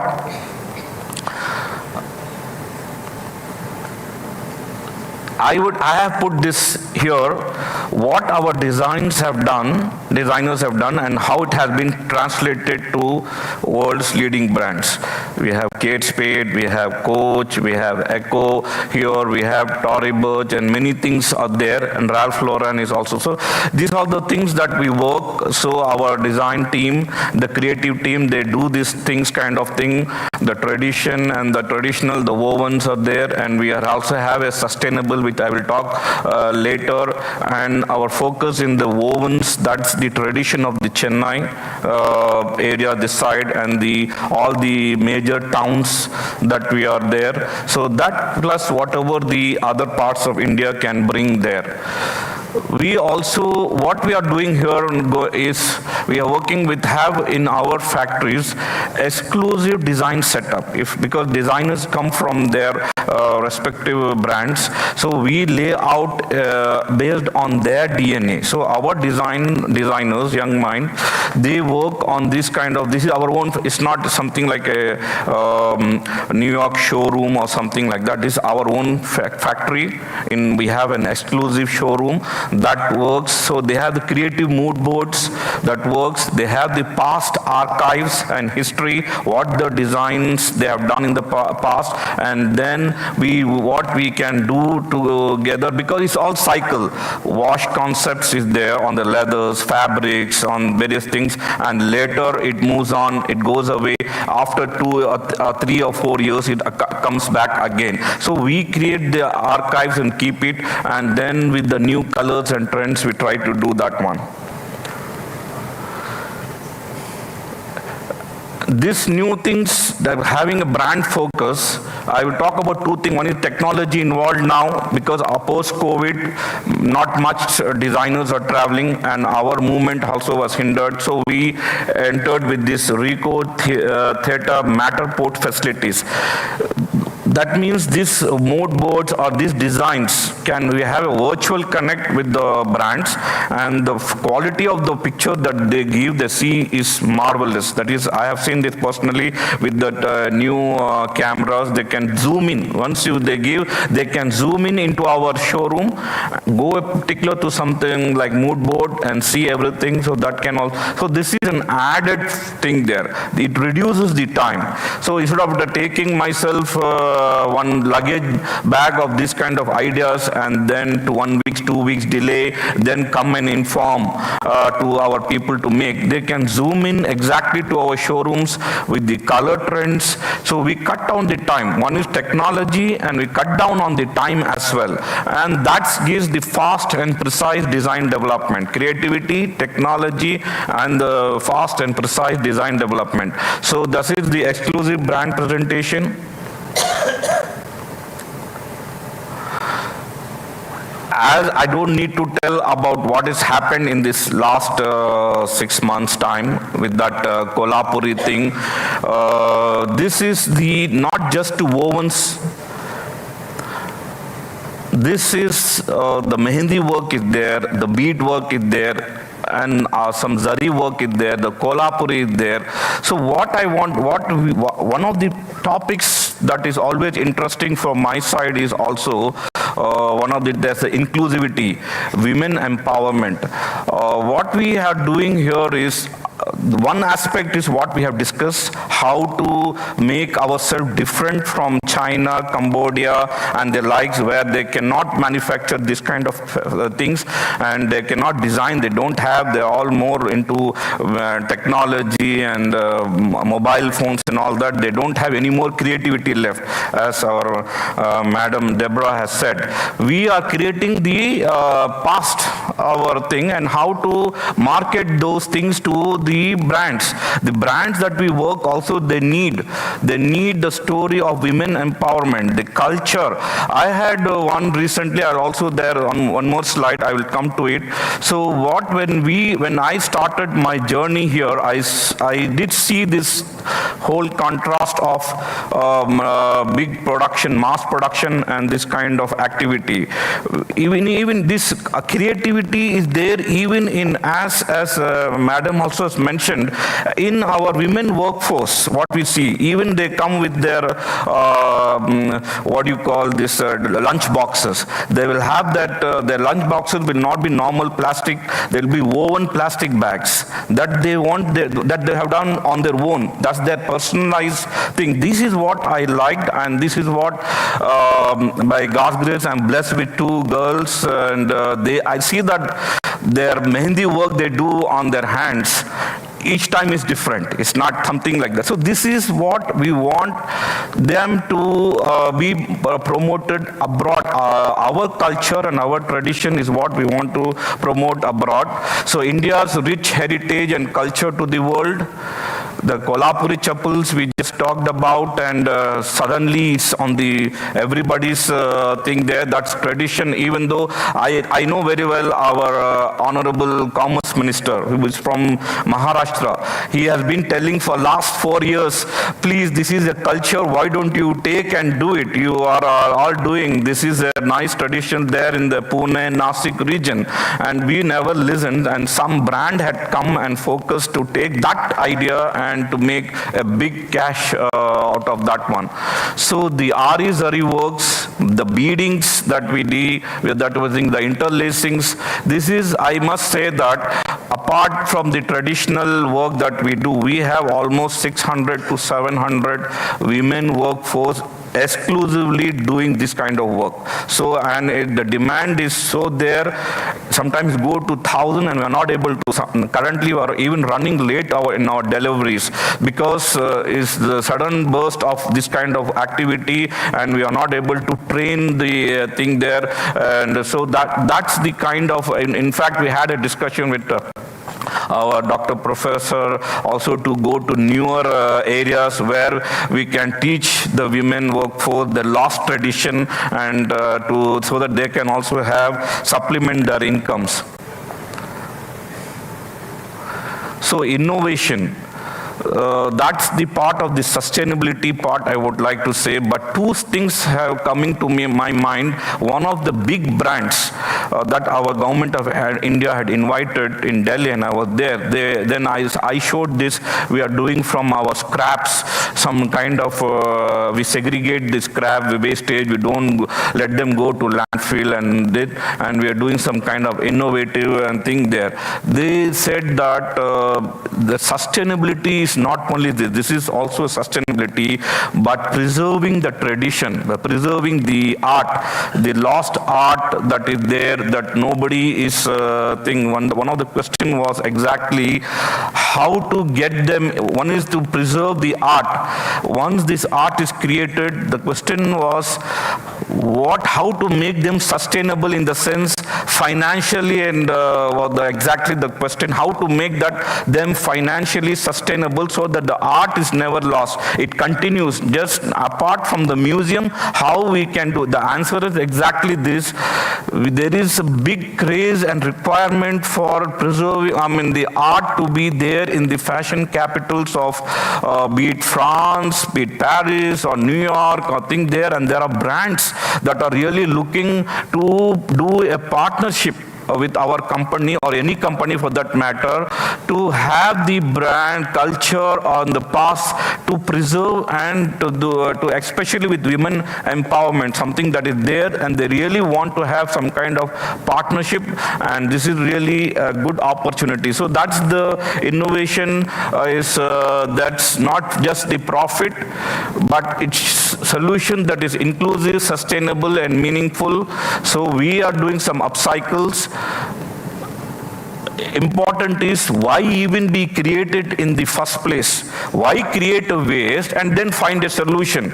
Can we do a design creatively that can reduce to negligible to this waste? So that is the thing, end of life solutions, and for creating continuous circular fashion. The next topic that is being discussed is,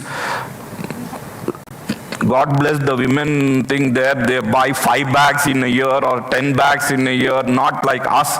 I'm wearing the same old 2-year-old belt or 2 or 3 years thing there. So this much bags are being sold and then they become redundant next year. So what we will do that? Because of course that's not fashion anymore and we need to generate employment. We need to continuously do all the activities. So we don't want them also to use more than 3 months and 6 months. So what to do, end of life solution is the new thing, that how to make them, reduce, destructure and reuse them again. That's a big thing, that project we are currently working. So what is our role? That's the simple thing, whatever the mind that's there as institutions, National Institute, NIFT, they play a great role. We are happy with their, whatever the young minds that come, and we want to really create the thing there. So with that is my presentation. Thank you very much.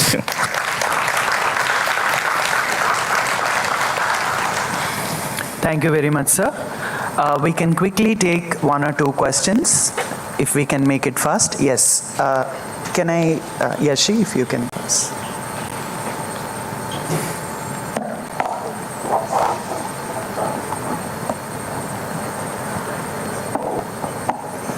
Sir, please raise your hand so she can reach out to you. Yeah.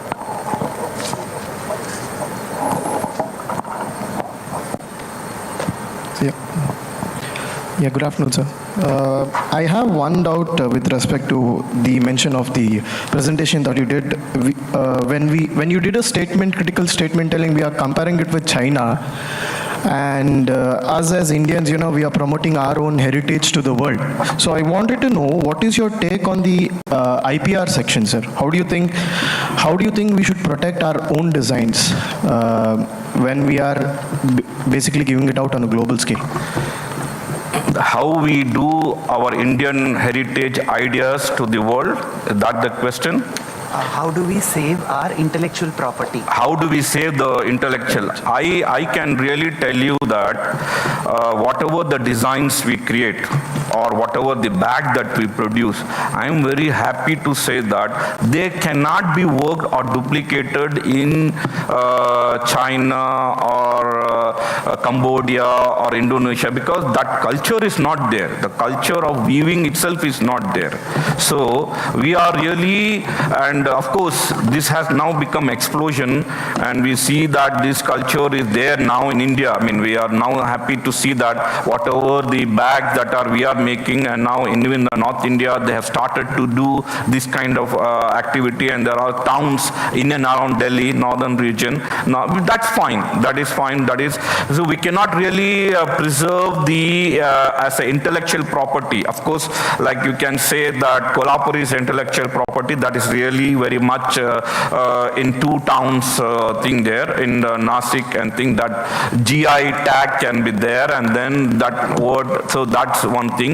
But the ovens, but the other activity generally we can do. RE and Zari work, definitely we can go for GI and protect some of the traditional vegetable tanning. They also, the India has got the GI tag. The East India tanning is our property, and we can, nobody can. So we can work on that one. That's a good point. We'll work on that one. Whatever is possible to preserve, we'll put that IP and then try to retain the thing there here. Thank you, sir. Yeah.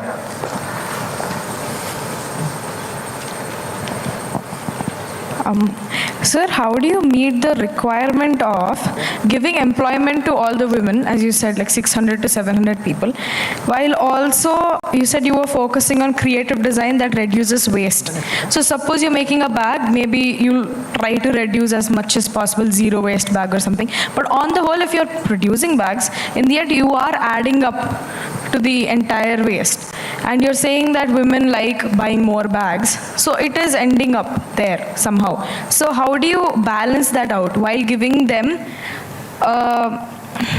an employment? Because you said sustainability is also about giving them the employment that has to sustain. So how does that work? No, one thing is definitely we are not looking to, the waste is a waste. This waste is, in India, this waste has a value, but in the brand sense doesn't have a value in the brand sense. I mean, this waste when can go to make smaller keychains into the thing there. So that is an additional employment opportunity. So what we are trying to do is we can make those kind of things. When a bag is made, we will give a keychain or some kind of gift with purchase and small wallet. Bag is made and a small wallet is added from the waste. That's how we can reduce the waste. But regarding your first question, you had talked about the waste and you talked about our employment opportunities. The employment opportunity is still there. There is a huge demand. We think there on the woven bags or this kind of zari works or the ara work or the beading work. There is a big demand. So we are not able to, because we have need to, is all time frame is there. If the slot is there, it's 2 months time or 3 months time, or some if you're working with Spanish brands, it's just 2 months or 45 days. It's a tough challenge. Each bag, some of the woven bags, that will take even for a master craftsman to make 2 days or 3 days. So we have to really have many women trained also to do in that time slot. I mean, we can give in one bag, we can go for 5 days, 6 days. It doesn't work that way if you're working with brands in the fashion world. So they need the bags immediately. So we have to limit the number, and we have to go in a growth that will be more meaningful and sustainable. Sir, I'm saying, on the whole, do you ever feel like you have to reduce the consumption itself? So you produce lesser bags for the environment. We are not reducing the consumption, we are reducing the waste. Waste means whatever, and you have to see when you cut the bags, since the irregular shape of the leather, you are getting this waste. We're not going to reduce the handbag as such. We have to, whatever that waste that goes fallen, we have a creative design. We call that Inokra. We are working on that way. The other way for those who not have, that's a patented our own innovation. Those who are not have that innovation patent, or thus we can suggest to make a smaller pieces so that this one, we get a value out of that waste. That is what we are saying. Thank you, sir. Thank you so much. Thank you, sir. We request you to join us in the audience. Thank you for your continued association with National Institute of Fashion Technology, Chennai. Your services and contribution to Indian leather industry is truly commendable, sir. We appreciate your inputs in taking us into your industry insight and the engaging initiatives that you have initiated for an inclusive workspace. Moving on, we have our next eminent keynote speaker, Dr. Madan Kumar Srinivasan. Dr. Madan Kumar Srinivasan, an IIM Calcutta alumnus, 3 times TEDx speaker, and Accenture prolific inventor. Title of honor given by Accenture itself. He's a serial entrepreneur of 6 companies and an inventor of 132 patents. Doesn't this deserve a huge round of applause? 132 patents and 101 grants that are commercially successful products in the US, UK, Germany, France, Ireland, Australia, Singapore, and India. He has built a multi-million-dollar business from scratch and served over 300 international clients worldwide, including numerous Fortune 500 companies, resulting in $100+ million in annual cost savings. He was an invited speaker at Davos, Switzerland, during the 2024 World Economic Forum annual meeting. He is the founder and creator of Accenture's Cloud AI Capabilities business line, developed and deployed the first cloud AI product in the Accenture Cloud Platform, ACP, the flagship cloud product of Accenture. He is a pioneer and part of India's cloud success story, who built the first private cloud in India at Infosys in 2012. Sir, with utmost pride, please, we can have you on stage. Can we have a huge round of applause?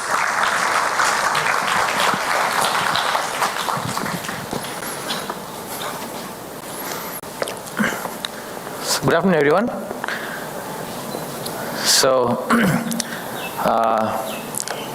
I am not a fashion person, but the conference have multiple other keywords that strongly connects me to the theme. So today I wanted to talk about what is emerging as a new I. We all are talking about AI. Probably like I'll start my talk from AI, and I wanted to take us through the journey of how the AI is converging to C, then how AI maybe is going to compete or complement with CI, that is creative intelligence. Probably like, I'll just give a very quick background of my journey so far. So I am an early entrepreneur. So I started my first 2 companies at the age of 19 when I was doing my second year BTech some time back. And I ran my first 2 companies for almost 7 years. Then I joined Infosys in 2010. In 2010, like I saw a huge cloud computing wave that was coming. So that's when I started working on cloud. And in 2012, me and 22 third year engineering college students, interns, totally 22 plus 1, 23 people, we have built India's first private cloud at Infosys. So that has made a good mark in my career, and I've been blessed with Infosys Cloud Tech Guru Award for the same year. Then 2013, I joined a company in Singapore called GSTF, and for 3 months I was an employee, and from 4th month I have been promoted as an assistant director for the entire group of companies. So probably like 2 things I did in Singapore in 2013 and 14. I introduced 3 technologies to Singapore. They are AI, big data, and IoT, Internet of Things. And also, the second thing is I was instrumental in expanding our Singapore operations in other regions, Philippines, Oman, and Jordan. Then I moved back to India, I joined Accenture as an associate vice president. So after joining Accenture, I have created a new business line called Cloud AI, Cloud Analytics. Later it was rebranded as Cloud AI. So I was heading the product and services divisions, and I was heading the entire operation for more than 100 countries at that point of time. So in this journey, I have built little more than 130 patents. So 2022, I came out of Accenture and I restarted my entrepreneurial journey. So currently I run 2-3 AI companies. We are on deep tech. We work on some medical area, healthcare, education, and of course deep tech AI product development and so on. So apart from my tech companies, I also run an institute called Dr. Madan Institute of Future. So this is the institute for brain empowerment, and we help students across the globe to get their right brain triggered, whole brain activated, and then they create their own patents, research papers, innovation, and they code differently than others and so on. Right? So that's my passion. So this institute is running it is in operation from last 21 years. From a week ago, we are into our 22nd year journey. So that's quickly a brief summary about me. Now, to talk about CI or creative intelligence, I should ask this question to all of you. Why do you think, or why are you behind AI? When I say why everyone wants AI, why everyone wants to be in AI, when I say everyone, it is not only individuals, also institutions, corporates, be it small, medium, or large, or governments. right? So almost all entities in the world and every single individual, they want to be in AI. They want to connect themselves with AI. So any idea, I mean, why everyone want to be in AI, or else why do you want to be in AI? Can I get some response? Why do you want to be in AI?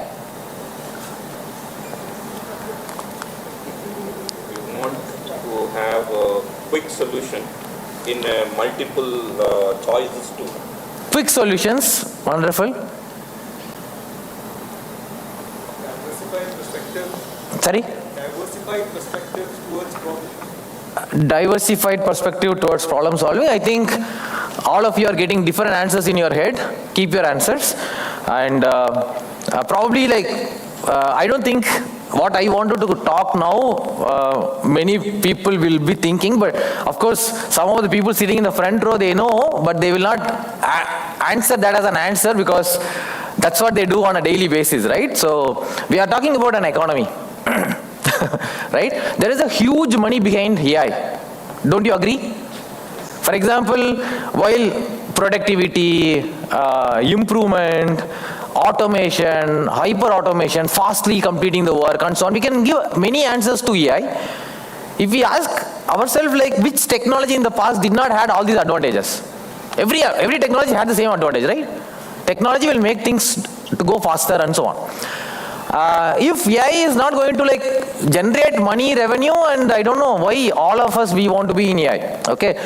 So a simple answer why everybody are in AI is a huge money behind it, the huge economy behind AI.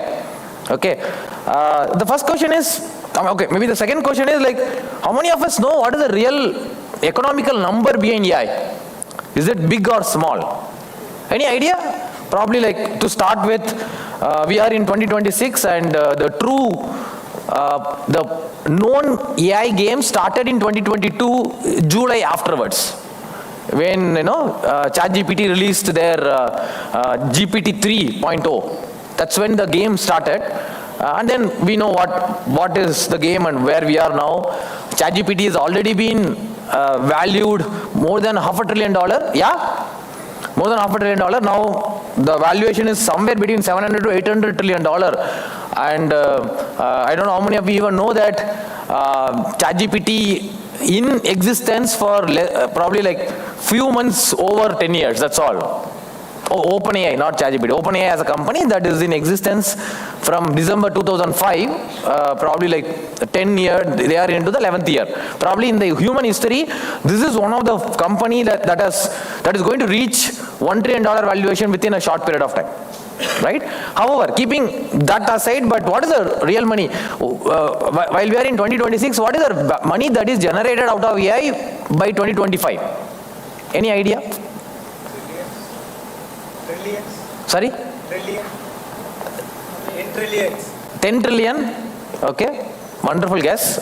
It sounds good, right? Because when we talk about a company that is valued so much, of more than $500 billion, then assuming 10 trillion as the money generated by AI in general makes really a sense.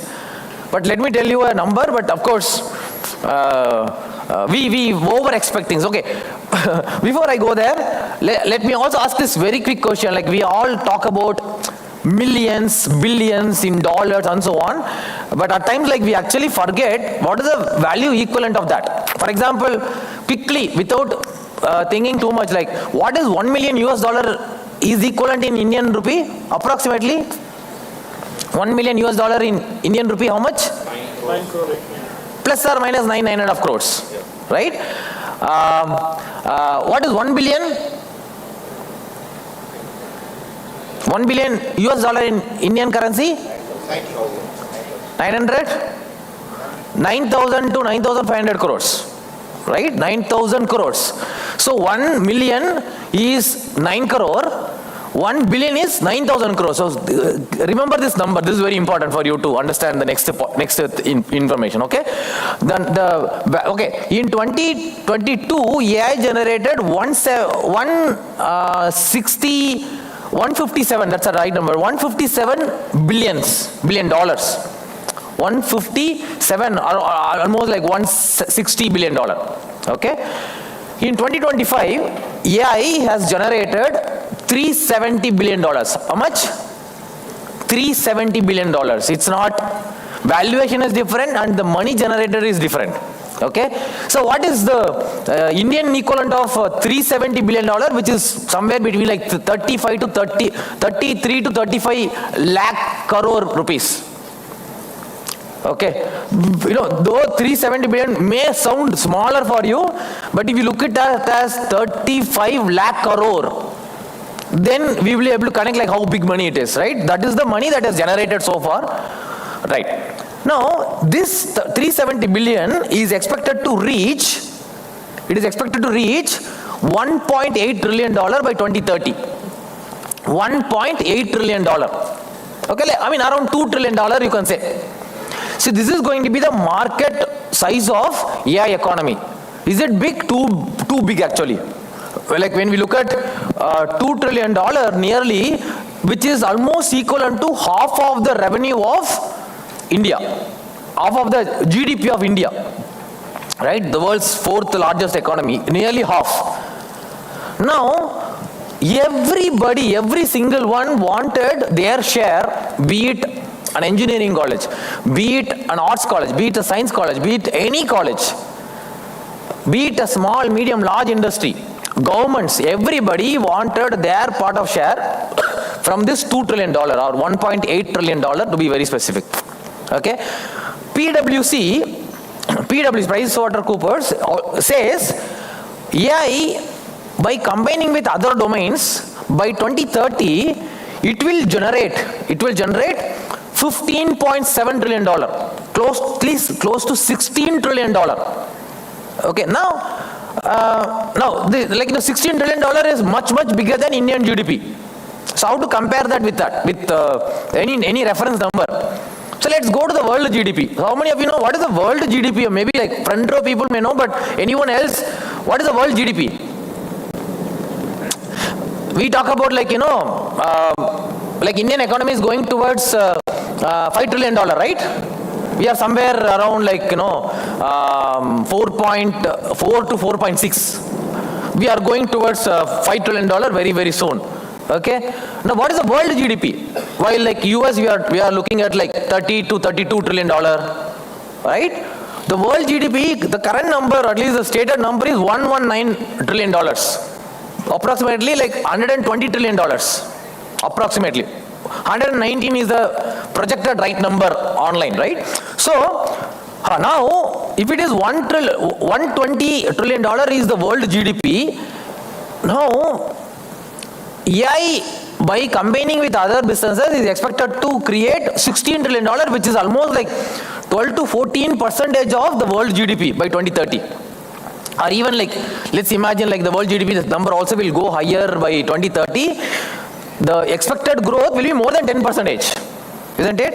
And that is so huge, really huge. Like, you know, literally like nearly half of American economy, right? So now, that is the kind of a big business we are talking when we talk about AI. That is the reason like everybody get the AI fever very faster.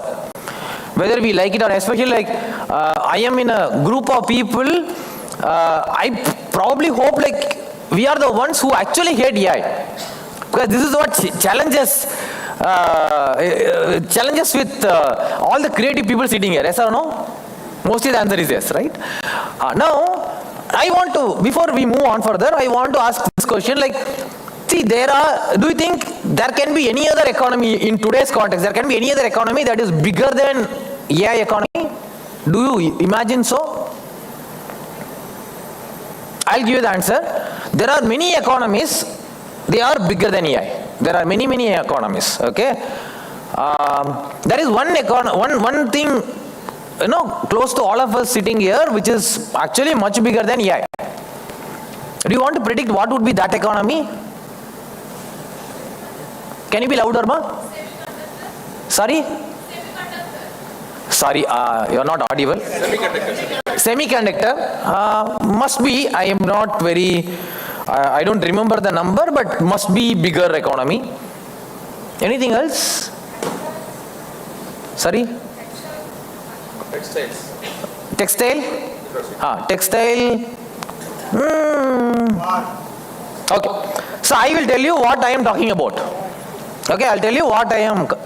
Our colorist said color. War, of course. So, war is a destructive economy, right? So, okay. So there is one more very, very interesting, and this is one economy, I'm sure like all of you are very much interested and you will have more attention to listen to. The another economy, which I call it as creative economy.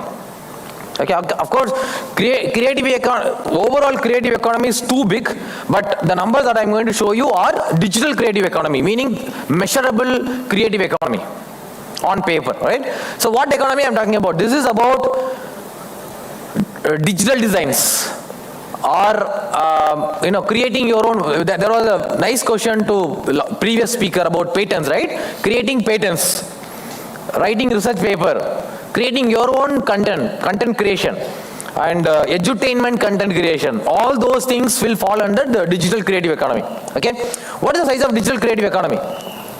While the whole world is talking big about AI economy, in 2025 it has created 35 lakh crore, $370 billion. In the same year, last year, the recorded number of creative economy is $3.1 trillion. That makes creative economy more than 8 times bigger than AI economy, even in this high period. While it is 370, AI economy is $370 billion, creative economy is $3,100 billion, $3.1 trillion. Okay, 8 times bigger. And as per Dubai Digital Report, creative economy is expected to reach more than $7 trillion, almost $8 trillion by 2030. 7.3 is a number projected, right? Between 7 to 8 trillion dollar by 2030. That is the creative economy. Okay. Now, the bigger question to all of us is like, which economy you want to participate with? You want to participate with the AI economy? And no one wanted to be excluded from AI today, at least, whether we like it or not.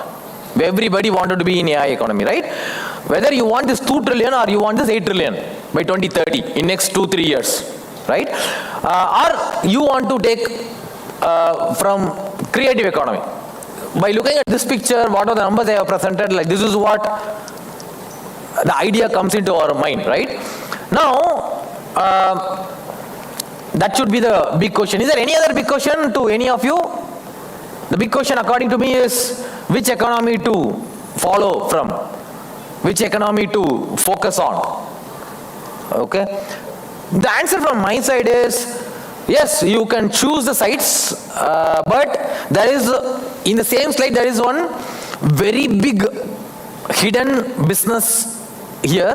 At the same time, in the same slide, there is a big contradiction also is there. Okay, I'll tell you the business first, then I'll talk about contradiction later. Okay. Instead of looking at AI and creativity as a two different path forward for us, if we are combining the power of AI and creativity together, in my opinion, this will open up a much larger economy. A much larger economy. Okay?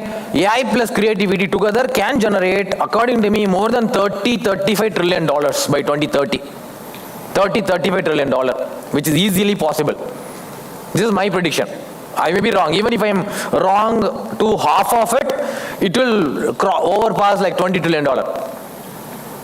Right? So, while AI and creativity, when you are combining it, the potential is so much multipliable number. It is not 2 trillion, it is not 8 trillion, but it is much, much, much bigger. Okay?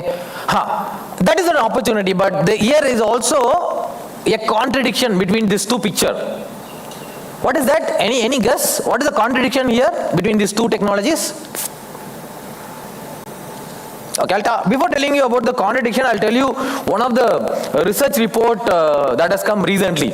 Okay, the report says from 2022 to 2025, 3 years after ChatGPT release. Okay, the research was done for mobile users, and it was also done by MIT and few other organizations. The report says the brain usage has declined between 36 to 37% among mobile users.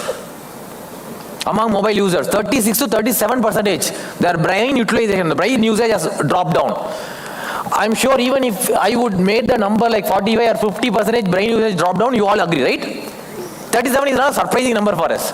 But if you interpolate, 37% is more than 1/3 of our brain usage has dropped down. Already, like we say, we use our brain less than 1% in our entire lifetime. And now ChatGPT comes and then reduces our brain usage, then what will happen? Now, with that particular statistics, now if you come and look at this, what happens is, while AI has big money and creativity has a bigger money, combined together it has the biggest money, all is good. But if AI at one side it is generating huge amount of revenue, it shows promising. On the other side, AI is also destroying creativity, yes or no? That too, it's not full AI. See, I mean, like we think ChatGPT is completely AI. No. Probably, like, I don't know whether it is happy news or a threatening news. Generative AI is one among 1,000 capabilities of AI. Okay, one among 1,000 capabilities of AI. That is what generative AI is all about. And again, generative AI, from my perspective, generative AI altogether, whatever it has achieved in the last 4 or 5 years, okay, according to me, we have only seen probably like 4 to 5% of generative AI potential. We are at the surface level. You can imagine generative AI can actually, when it reaches like 80-90% in another 3, 4, 5 years, that is when we really understand the real potential of generative AI itself. AI is much, much bigger game. It is for next 30, 40 years to stay. AI overall. Okay. Now coming to brain and AI, absolutely AI also playing a distraction role. We cannot avoid it. If you are too much dependent on AI, it disturbs the creativity. Now the bigger question come here is, if AI is disturbing the mind and the creativity, then how by 2030, 2031, etc., how the youngsters, and many of you are sitting here, how you will use your brain power and then use your creativity power and generate more AI plus creativity outcome. So there can be a big argument, and then there can be a lot of rationale behind what we should do, etc. A simple, my concluding remark is like, make sure while you are dependent on AI, but going completely dependent on AI is not going to help you. We all need to go back to our old school. When I say old school, probably like we are not like very much far from our old school. Till 2022, even till beginning of 2023, we all were in the safer zone. Creativity was at peak. Okay, we may just need to go back like 3-4 years back, how the brain was used. We need to go back to focus on our brain. We need to, like, we should make AI as our assistant, not we becoming assistant to AI. Right? So from that, I just want to show you another very, very interesting thing.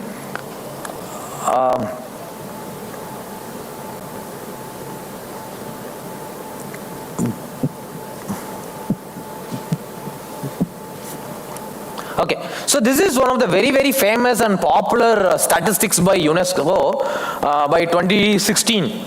Of course, it is 10 years before, which is important for us to see, right?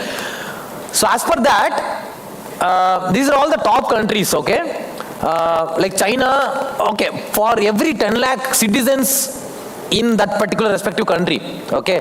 It says China, for every 10 lakh people, they have like 1,200 plus researchers. For every 10 lakh, every 1 million people, right?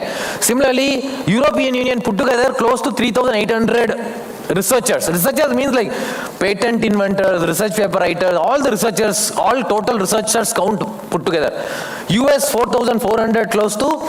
Japan seems to be a top with more than 5,200 researchers per million, per 10 lakh people. Okay, so what do you think would be India's number? What would be India's number? 10 years before. Meaning how many researchers India would had 10 years before for every 10 lakh people?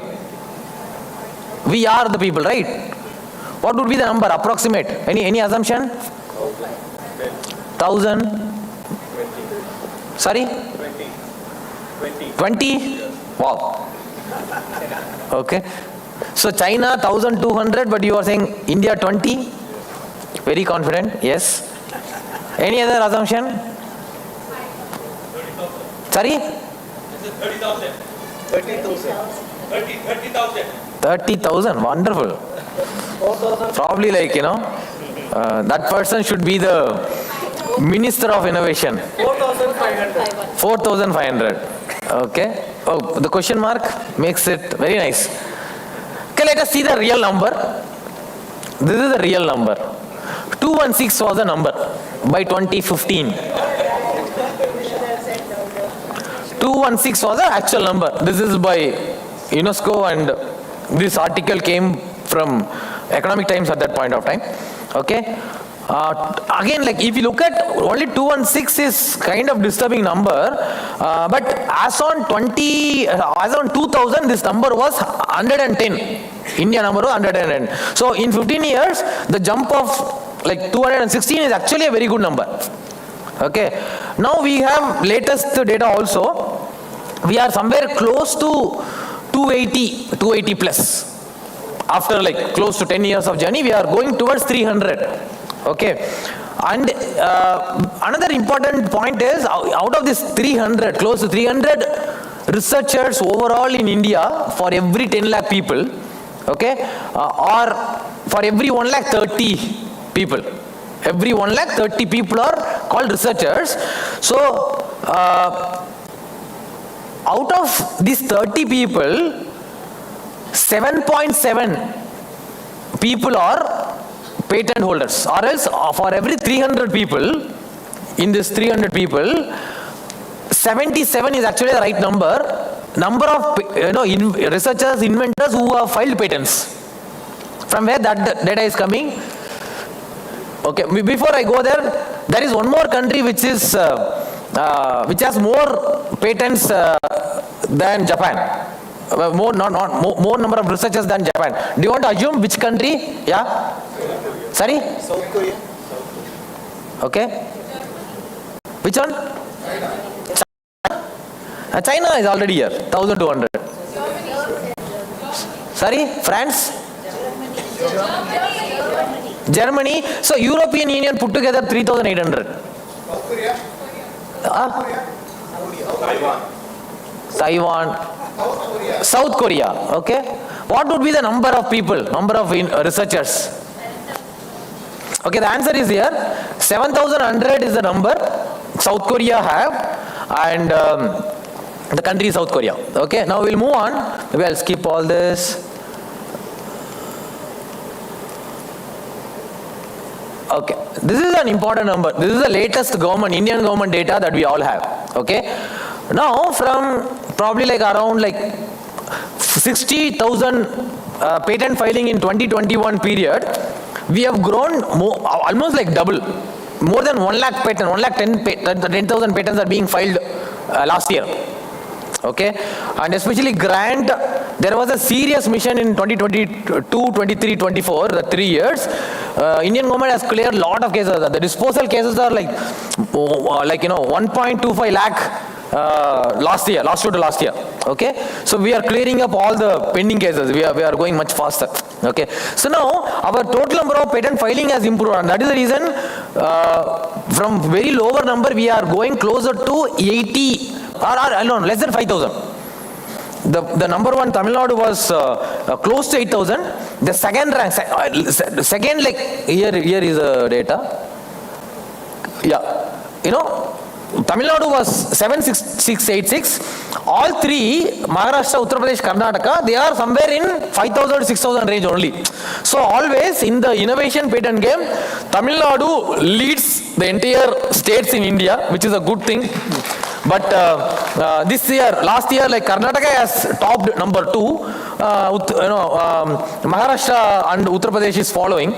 But however, can we be very, very happy? We can also argue saying that, like, okay, number of patents are good, how much quality patent, etc. I would even, argue it differently, like quality is important. At least let us start the quantity game. Once if we are going in quantity game, over a period of time, quality will come, right? So, so like if you are from different state, probably like, I invite you to become an innovator and help your respective state to get more numbers and propagate these messages to the people that you are aware of. So, yeah. That's it from my side, and I just want to conclude.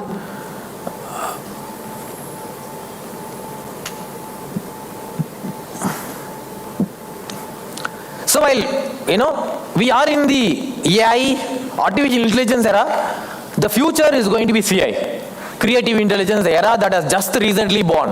Okay, so the age of creative intelligence is the title of the article which I have written for Prajavani. Prajavani is Karnataka's Kannada #1 daily. Okay, so now we have already entered, and this era is here to stay for very, very long. Now we need to really, and again, here is a real group of creative people, and if you can empower more on your own independent brain and use not just AI but other emerging technologies to complement your real skills and then come out with innovations and research outcomes, the country is going to be benefited and the world will really get benefited, right? So in that line of thoughts, this is the institute I was talking about, Dr. Madan Institute of Future. So what we do is, this is a 21-year-old institute, a very simple student initiative which is started under the brand name called Researchers Academy in 2005, has transformed itself into this. Now what we do is, we help global students. In fact, while we are speaking, I have students studying from Stanford University, medical students from Stanford University, University of California, University of Texas, University of Illinois, and many other larger global university students. They pursue our programs. We have these kind of programs, and our specialty is, while we coach on patents, research paper, and coding very differently and so on, all our people, those who come to our institute, they have to practice every day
Good afternoon, sir. Yeah. So my question is, which major corporations are profiting off of the AI economy, and what is the role of humans in this economy? Humans in this economy. You mean human intelligence? I mean, yes, excluding people, AI kind of stuff? Like as people, how can we participate in this, and how can we better this? Okay. So thanks for the question. So, which media company gets maximum amount of AI or any emerging technology? I exactly don't know the name of the company, but I can make this statement. Almost all top media companies, they want to be in this space, first of all. The top companies, those who are top today, if they don't get into emerging technology, not only AI, but everything else, right? They will become irrelevant very, very soon. That's true. So now, AI, again, I'm a futurist, so I generally work on tomorrow's technologies. That's how my entire journey was. So currently, I bet heavily on quantum computing. Okay, so quantum computing is going to really, really make our life so different in next 5-6 years. You will actually witness this very, very soon. For example, I'll tell you a old story. 2023, 3 years before, Google has released their second Sycamore processor, quantum second Sycamore processor. Okay, that capability of that processor is 70 qubit. The first Sycamore processor was released in 2019. The capability was 53. Second one, 2023 June, the capability is 70 qubit. Okay, how fast this can compute? Okay, let's say they were comparing Sycamore 2's performance with fastest supercomputer of that time, 2023 time. That computer is called HPE Frontier. HPE Frontier computer, okay? What is the speed of HPE Frontier? For example, we talk about the world as 8 billion people living here, right? If all 8 billion people, you, me, everybody in the world, if we all compute one line of equation, one mathematical equation in 1 second. Simple, complex, everything put together. One line of equation, 1 second, every second. Okay? If the whole 8 billion people, we continuously work for next 4 years. No food, no rest, no sleep. We only work on solving one line of equation every single second. Okay? What we all can compute in next 4 years, HPE Frontier, the fastest supercomputer of 2023, can compute in 1 second.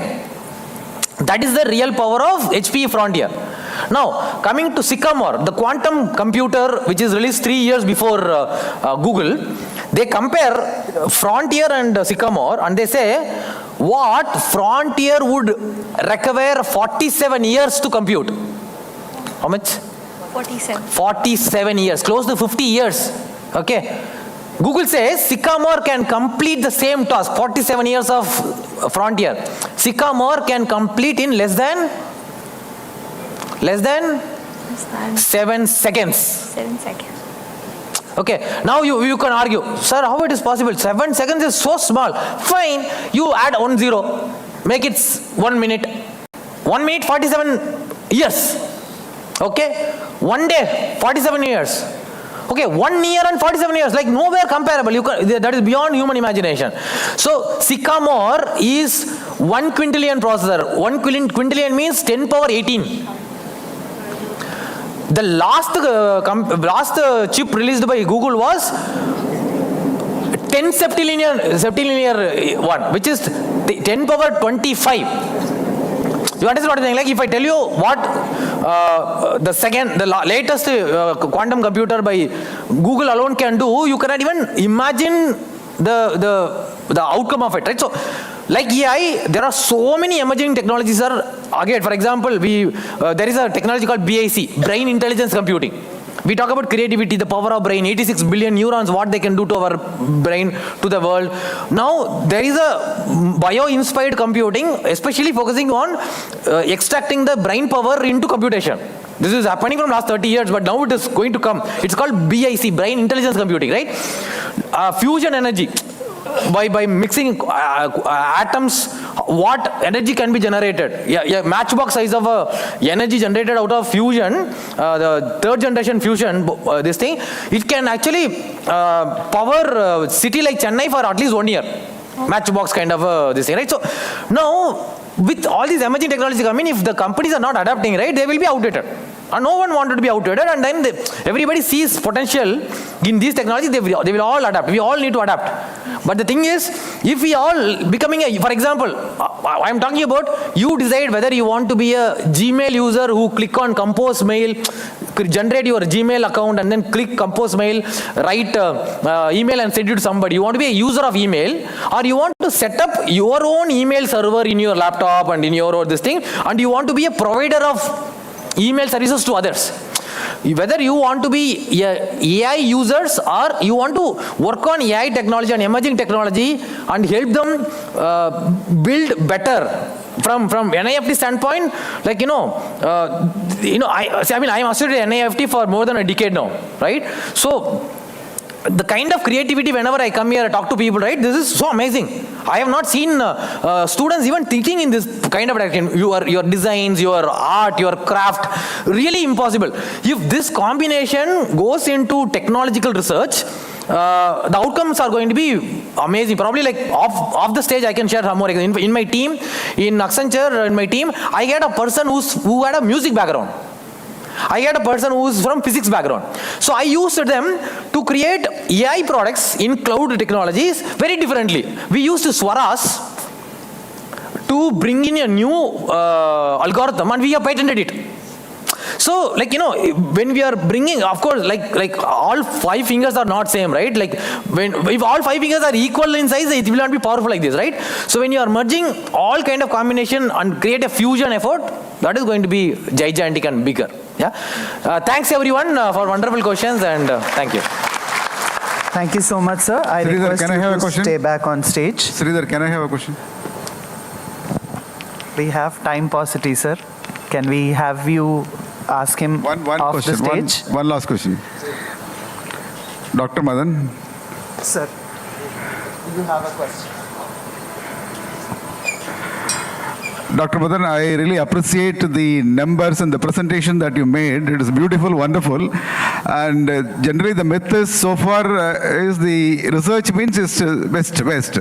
Now your presentation clearly proves the research is moving to the Asian countries. And I would like to know, being a NIFT and it's a creative institution, we are talking about creative economy, if you could provide the sectors in the creative economy where research is more in, be it South Korea or China, which is leading now, pan-globe, that would be interesting for us. So can you just repeat your question, the last part? I don't know. We are talking about creative economy and AI economy, which is creative economy which is going to lead the market now. And this sector needs a lot of research, and the myth of research happening from West is moving to Asian. It's going to be Asian phenomena now. The century belongs to Asia. And the research is more in South Korea and China. I would like to know if you have some data or information with regard to the sectors in the creative area. So he'd like to know from the Asian countries which sectors can be in the research. Okay, so see, I mean, every sector has huge expectation from AI in general or all emerging technologies in general, but I am so much passionate about life science. Not just for Asia alone, but for example, today we talk about AI. The first quantum deployment, quantum machine practical deployment that happened in Cleveland Clinic in US for gene editing and faster DNA sequencing and so on. The experiments are going on with so much of error rate, but even then, with the error rate, these quantum machines a little bit of AI has achieved is miraculous. Similarly, in life sciences, the kind of advancements that is happening in synthetic biology. Synthetic biology, I don't know how many of you even know. Biology is about like human science, plant, animal, and anything born or land, anything studying about that particular life is biology, right? Synthetic biology is about creating a life itself. Okay. Now, when you bring in these emerging technologies or creative intelligence to synthetic biology, the possibilities are amazing. You cannot even imagine. For example, think about this possibility. We talk about getting a cure for cancer. But it is possible you can create an enzyme or a bacteria or a new life itself that you can engineer and create it, and you can put it inside the human body or a baby, which can survive targeting a particular part of the body, let's say lung. Okay? Whenever anything related to cancer related things are getting formed in the beginning in your body, this enzyme can actually go and cure it, correct it at the beginning itself. This is possible by synthetic biology as well as also by bio nanobots. Okay, so again, we talk about DNA sequencing. Now, in DNA sequencing, there is a latest technology called CRISPR-Cas9.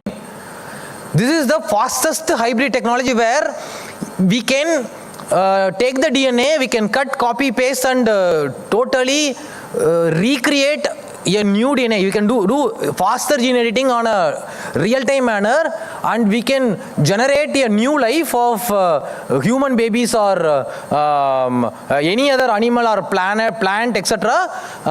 much faster in practical. And another 3-4 years, these technologies will come live. Okay, so I see creative intelligence will have applicability and importance and potential in almost every field, but life science is one area. Even today, the existing technologies are not equipped to handle all the problems of life science. Yeah. Thank you. Maybe like I will be here during lunch. I will take more questions offline. Thank you, everyone. Thank you so much, sir. I would now request Mr. Abdul Wahab to come on stage. I would also request our director and conference chair, Professor Dr. Divya Satyan, to join the dignitaries on stage and felicitate the keynote speakers with a curated memento.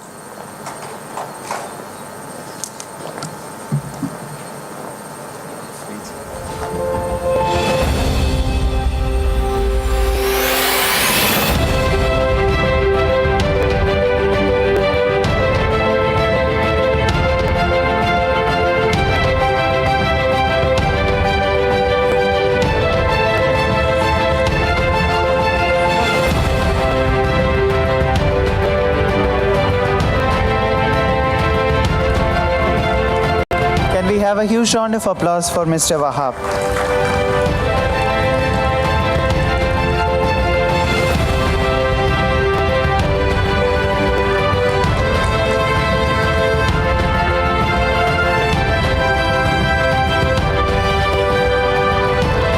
Thank you very much, Dr. Madan and Mr. Wahab, for your informative inputs. We would move on to the next keynote speaker. Thank you, ma'am. We'd move on to the next keynote speaker, Dr. K.M. Susindran. Dr. K.M. Susindran is the head of Academic Alliances Group, TCS. He has been with TCS for the last 29 plus years and has worked for a few of the marquee clients of TCS. Susi has been committed to lifelong learning. He has certifications in quality, program management, and HR. He is a certified professional in employment laws in the IT industries. He has joined HR function in 2004 and managed workforce management function and staffing for Chennai. Susi later headed the HR function for travel, transport, and hospitality operating unit of TCS globally. He was heading the workforce management function for Assurance Services business unit of TCS. and BFS unit, the largest business unit of TCS globally. Mr. Susi has a master's degree in computer application and got his PhD in computer applications. Susi has been advising few startups to enrich his knowledge and help young entrepreneurs. He has been a part of the governing board, academic council, board of studies, and advisory boards of several engineering colleges and management institutes in India. He has been mentoring, coaching college professors and students on industry readiness, startups, and research. Mr. Susi is the managing trustee of Sharing Tree, an NGO started in 2007, which is a foundation for helping deserving students with scholastic needs and serving the needy in society. His hobbies include reading and walking. He has been a researcher and practitioner of Vedic astrology for the last 25 years and has been a sincere yoga practitioner for more than 2 decades. We'd welcome you, sir. We are very proud to have you on stage with us today. Hello. Thank you. Hello. So what can you expect from Virat Kohli of patents? I think Dr. Madan, he always given numbers. So I'm not going to give a lot of numbers. And I'm going to talk about what I think he was talking about creative intelligence. I'm going to touch upon creativity for, I think that is one of the very, very important skills in my presentation too, right? So I'm just going to give, he already told about how AI is changing the way how things are working, right? I think it is Windows OS, all of us are using, right? And with AI, the last few years, it is getting created in 3 months of time, or maybe less, right? I think that's the kind of thing, that's the kind of world we are in. The Chrome-like browser is built within 7 days, within a week, which took almost years of efforts, like the Windows and the Chrome, and which took years of effort with hundreds of engineers were building that. Now, single person is building all these browsers and OS. And he was talking about the vaccines, the medicines for the cancer or other, I think issues, right? I think it's fast-tracking things. I think AI is fast-tracking things. How we have to use AI for such, I think it is a very, very important innovations is what we have to learn. Like he was mentioning, AI, we need to keep AI as a friend, maybe a slave. We should not become a slave to AI. I think that is the one message which we want to give, right? So the technology is not just accelerating, it is speeding up the creation. I think that is what we are seeing here.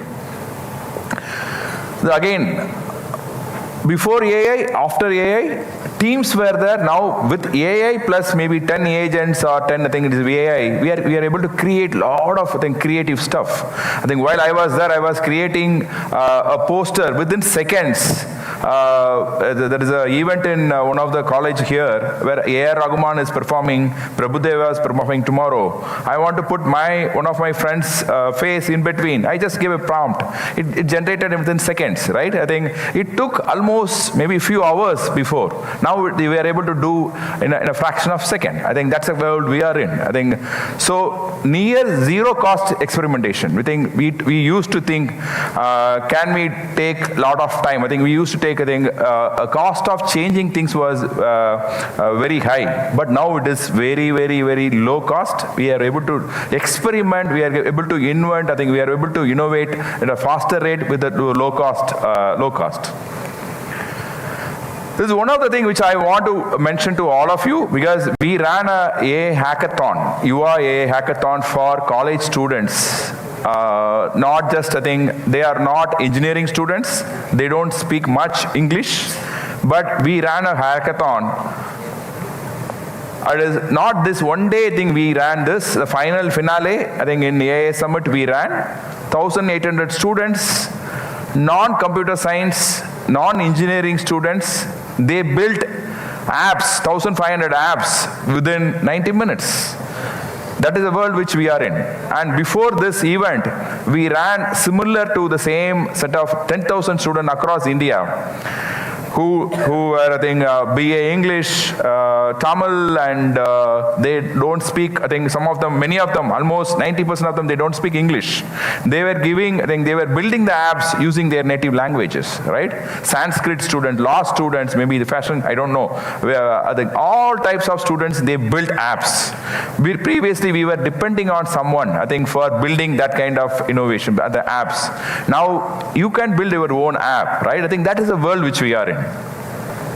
AI, I think I keep saying this, AI has democratized the skill, I think it is a skill, right? I think whether I have 30 years experience or I think someone has 1 year experience or fresher or even school student, they can build things. I think that is the world which we are in. So one thing is prototype is a same day activity. That is what I want to mention here, right? And this is what I mentioned, 10,000 students and 12 plus colleges, 20 plus colleges. Similarly, I think they built application, non-computer science, arts students, they built this. So what is changing? The signals, right? At least till I think few years back, I think it is marks, grades, my resume, and my degree is more important. Now, demonstrable skills are very important. The prototype, what you have is important. The proof of work, all of you know, I think it's from NIFT. Your proof of work speaks more than your grade or your marks, what you have, right? And IT parlance, if someone is there, whether they will be able to work with my client's problem, whether they can work with, they can identify the problem, then they can build, I think, solutions. That is what we want, right? So, what does a degree mean now, right? If a student can build an app in 90 minutes, prototype in 90 minutes, what is the value of degree? I think someone was talking about the off-life of a skill. If I'm learning some skill, the off-life of the skill will be like, it is changing very fast. By the time you come out of college, the skill which you are learning is disappearing, right? I think that's a world which we are in.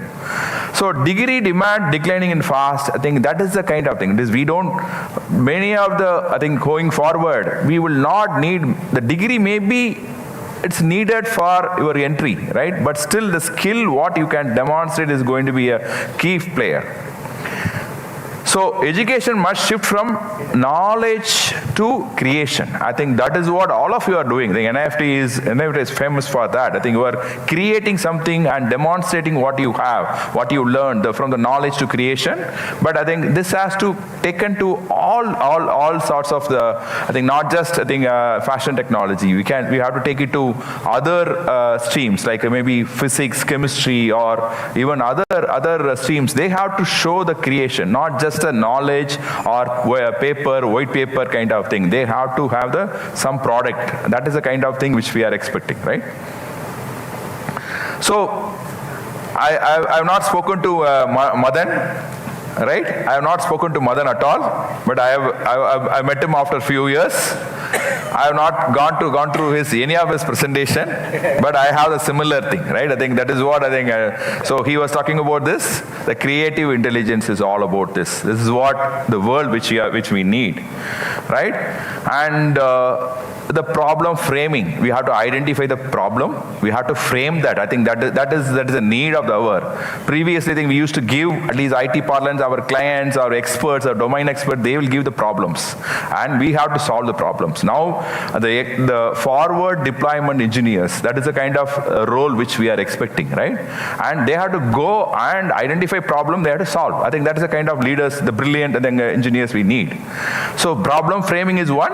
Human-centered thinking. I think NIFT is all about you have that empathy, the design thinking, whatever you learn. The human-centered thinking is what we need in not only for the creative world, building apps, building, I think, solutions, building vaccines, building, I think, whatever, even architecture. I think all the things, I think you need a human empathy, human-centered thinking is needed. I think ability to work with AI is a very, very, very important skill. I think if you are not, then you are gone. I think that is the one thing. So how your productivity can increase. One thing which I want to give, my chairman, Mr. N. Chandrasekharan, Tata Sons, I think is chairman. He is a chairman for, I think, 100+ companies. And the last 1.5 years, he keeps saying that he is spending every day 1 hour to learn about AI. How AI is going to impact each and every sector what Tatas are in. I think that is the kind of, if a chairman of a company, and he is 63, and if he can spend 1 hour, 1.5 hours to learn how he can visualize each industry is getting transformed. Without that, I think if someone was asking, right, if you cannot think, visualize, and take the things forward, those industries we will not be the leaders, right? Even TCS, our aspiration is to become the world's largest AI-led technology company, services company. Because for that, I think now our hirings are changing. We have to, the traditional way of hiring is getting changed. We are redefining the hiring, and what is the expectation from the colleges? That everything is we are reworking on it, right? So the last one is, I think everyone was talking about connecting disciplines. Like he was talking about, he had a team from different sorts of, I think degrees, right? I think similar thing is needed. That's what I think I was talking to Professor Gandhi, how we can take more students for our, not just IT development. We need the fashion technology students or different discipline students in our workforce, right? That for the designing or design, not just architecture or the new areas. We need this kind of the thinking, the creative intelligence thinking in all sorts of the work, right? That is what we need. So technology executes, but creativity will decide. I think it is will decide or will lead things. I think that is what Dr. Madan also mentioned. So I just given some examples, right? I think all of you know this, the fashion, AI-assisted design, even architecture. I think a few months, I think a few days back, someone was mentioning previously some architecture design. If client is saying, I need this kind of design, it will take the architect, I think it will take few days to come back with the design, right? Now, within seconds, you will be able to showcase, you will be able to show and what the client wants. He will look, I think he will immediately look, and then he will co-create with you, I think, the design of the your building or your college or whatever it is. I think that is a thing which we are saying. And climate responsive buildings we can build using AI-assisted design. I think that is a very important one, right? Fashion, all of you are using the sustainable materials and trend predictions. I think it is AI is playing a major role in this part, right?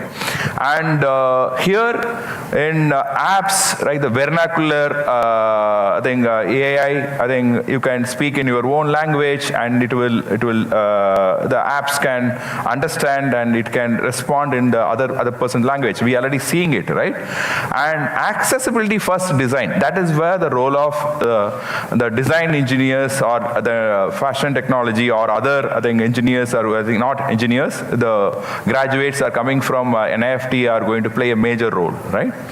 And social innovation, Madan was touching about the life sciences, the healthcare industry is going for a big change with this AI, right? So how you can, the creativity and who is going to play a major role is going to be very important, right? So our career, the future careers are going to be careers, right? I think it is going to be, one is the creativity, in the technology.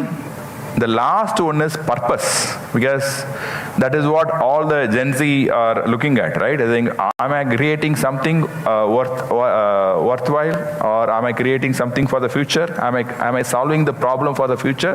That is what all of us are looking for, right? And with the AI assisted the careers, we can definitely see that in action, and we are seeing it in action. So this is one of the slides which I really like it, right? Because And the generation here is, they have the powerful infrastructure, which is AI, right? We call it as an infrastructure. We don't call it as a tool, right? Infrastructure is like something like web or even electricity or even, I think, maybe the steam engine kind of, that is a kind of infrastructure in the world which we are in. AI is an infrastructure. It is going to change every other industry, and if it is not going to change now, it is going to change in a few years' time. I think next 1 or 2 years, you will change things, the roles which you cannot imagine is going to come, right?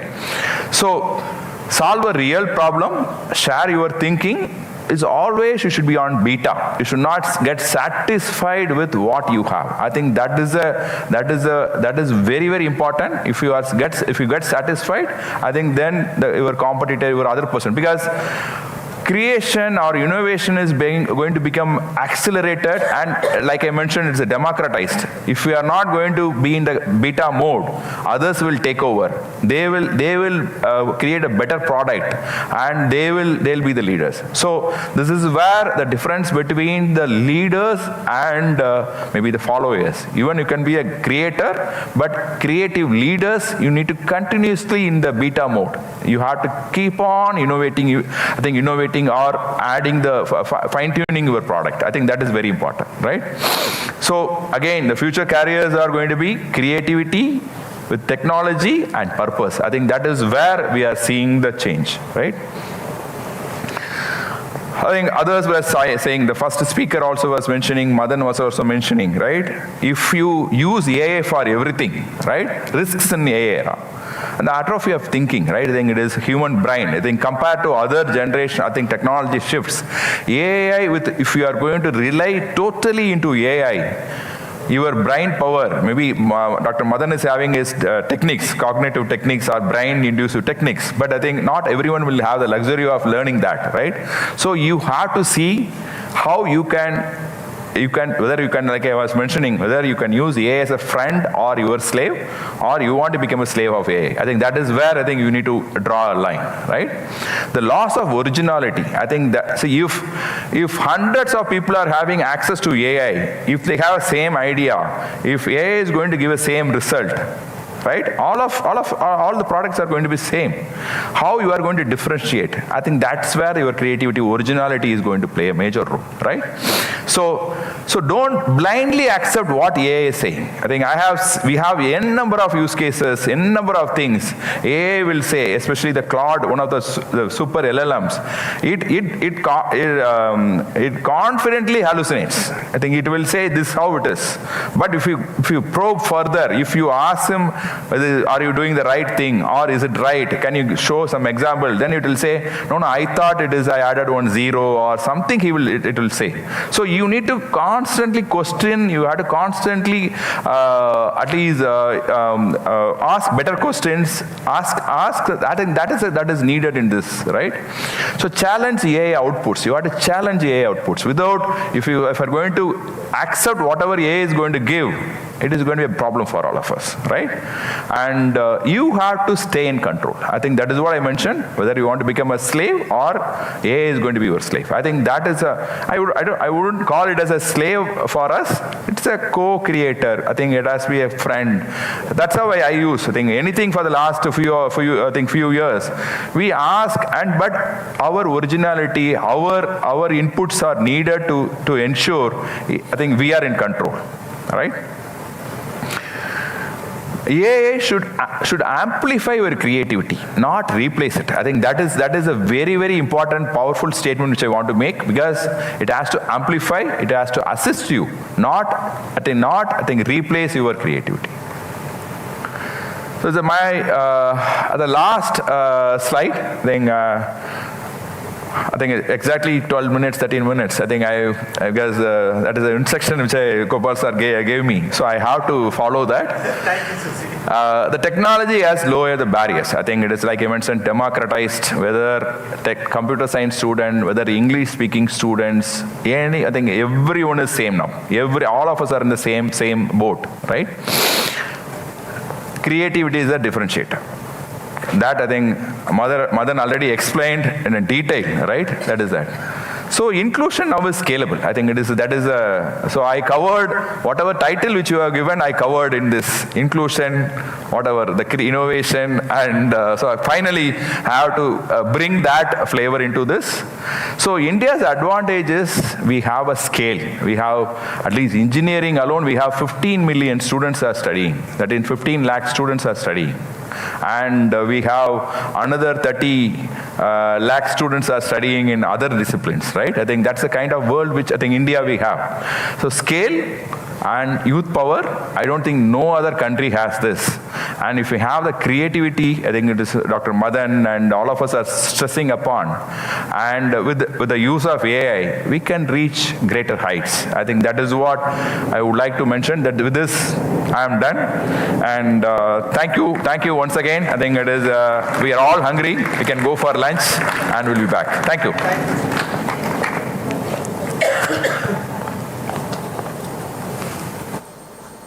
So we request you to be on stage if we can take some questions.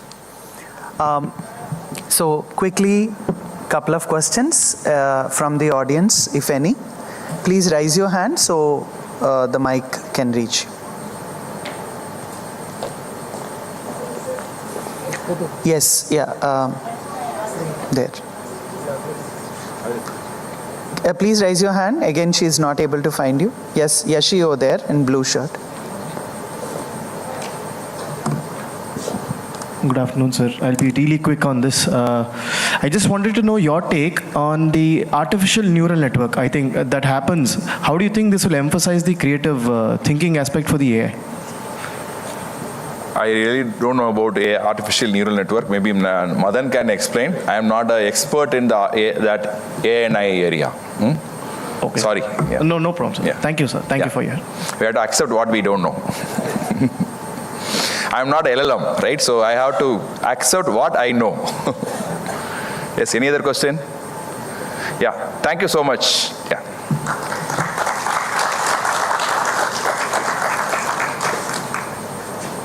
Thank you, Sushindran sir.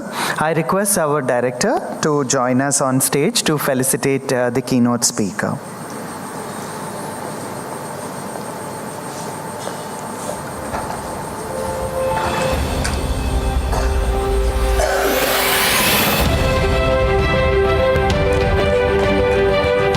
Can we have a huge round of applause for the last keynote speaker?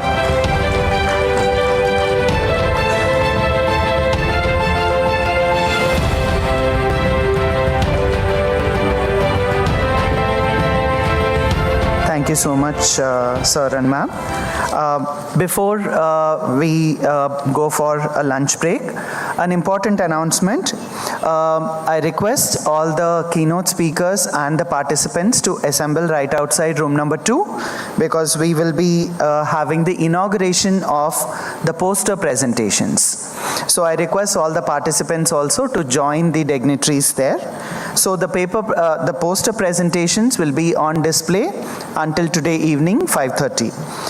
After which all the participants can go for lunch break and assemble for the respective individual tracks at different rooms. I'm going to be announcing track 1 is at room number 20. Track 2 is at room number 17 and track 3 is at room number 19. There are respective posters kept outside. If there is any difficulty, the respective faculty coordinator may be reached out, or any of the student volunteers around you, you can find them and they will be able to guide you. So by 2:45 p.m., the tracks, individual tracks will commence at respective venues, and after which there will be a cultural program. So right after the completion of the respective tracks, all are requested to assemble in the outer courtyard. Thank you so much.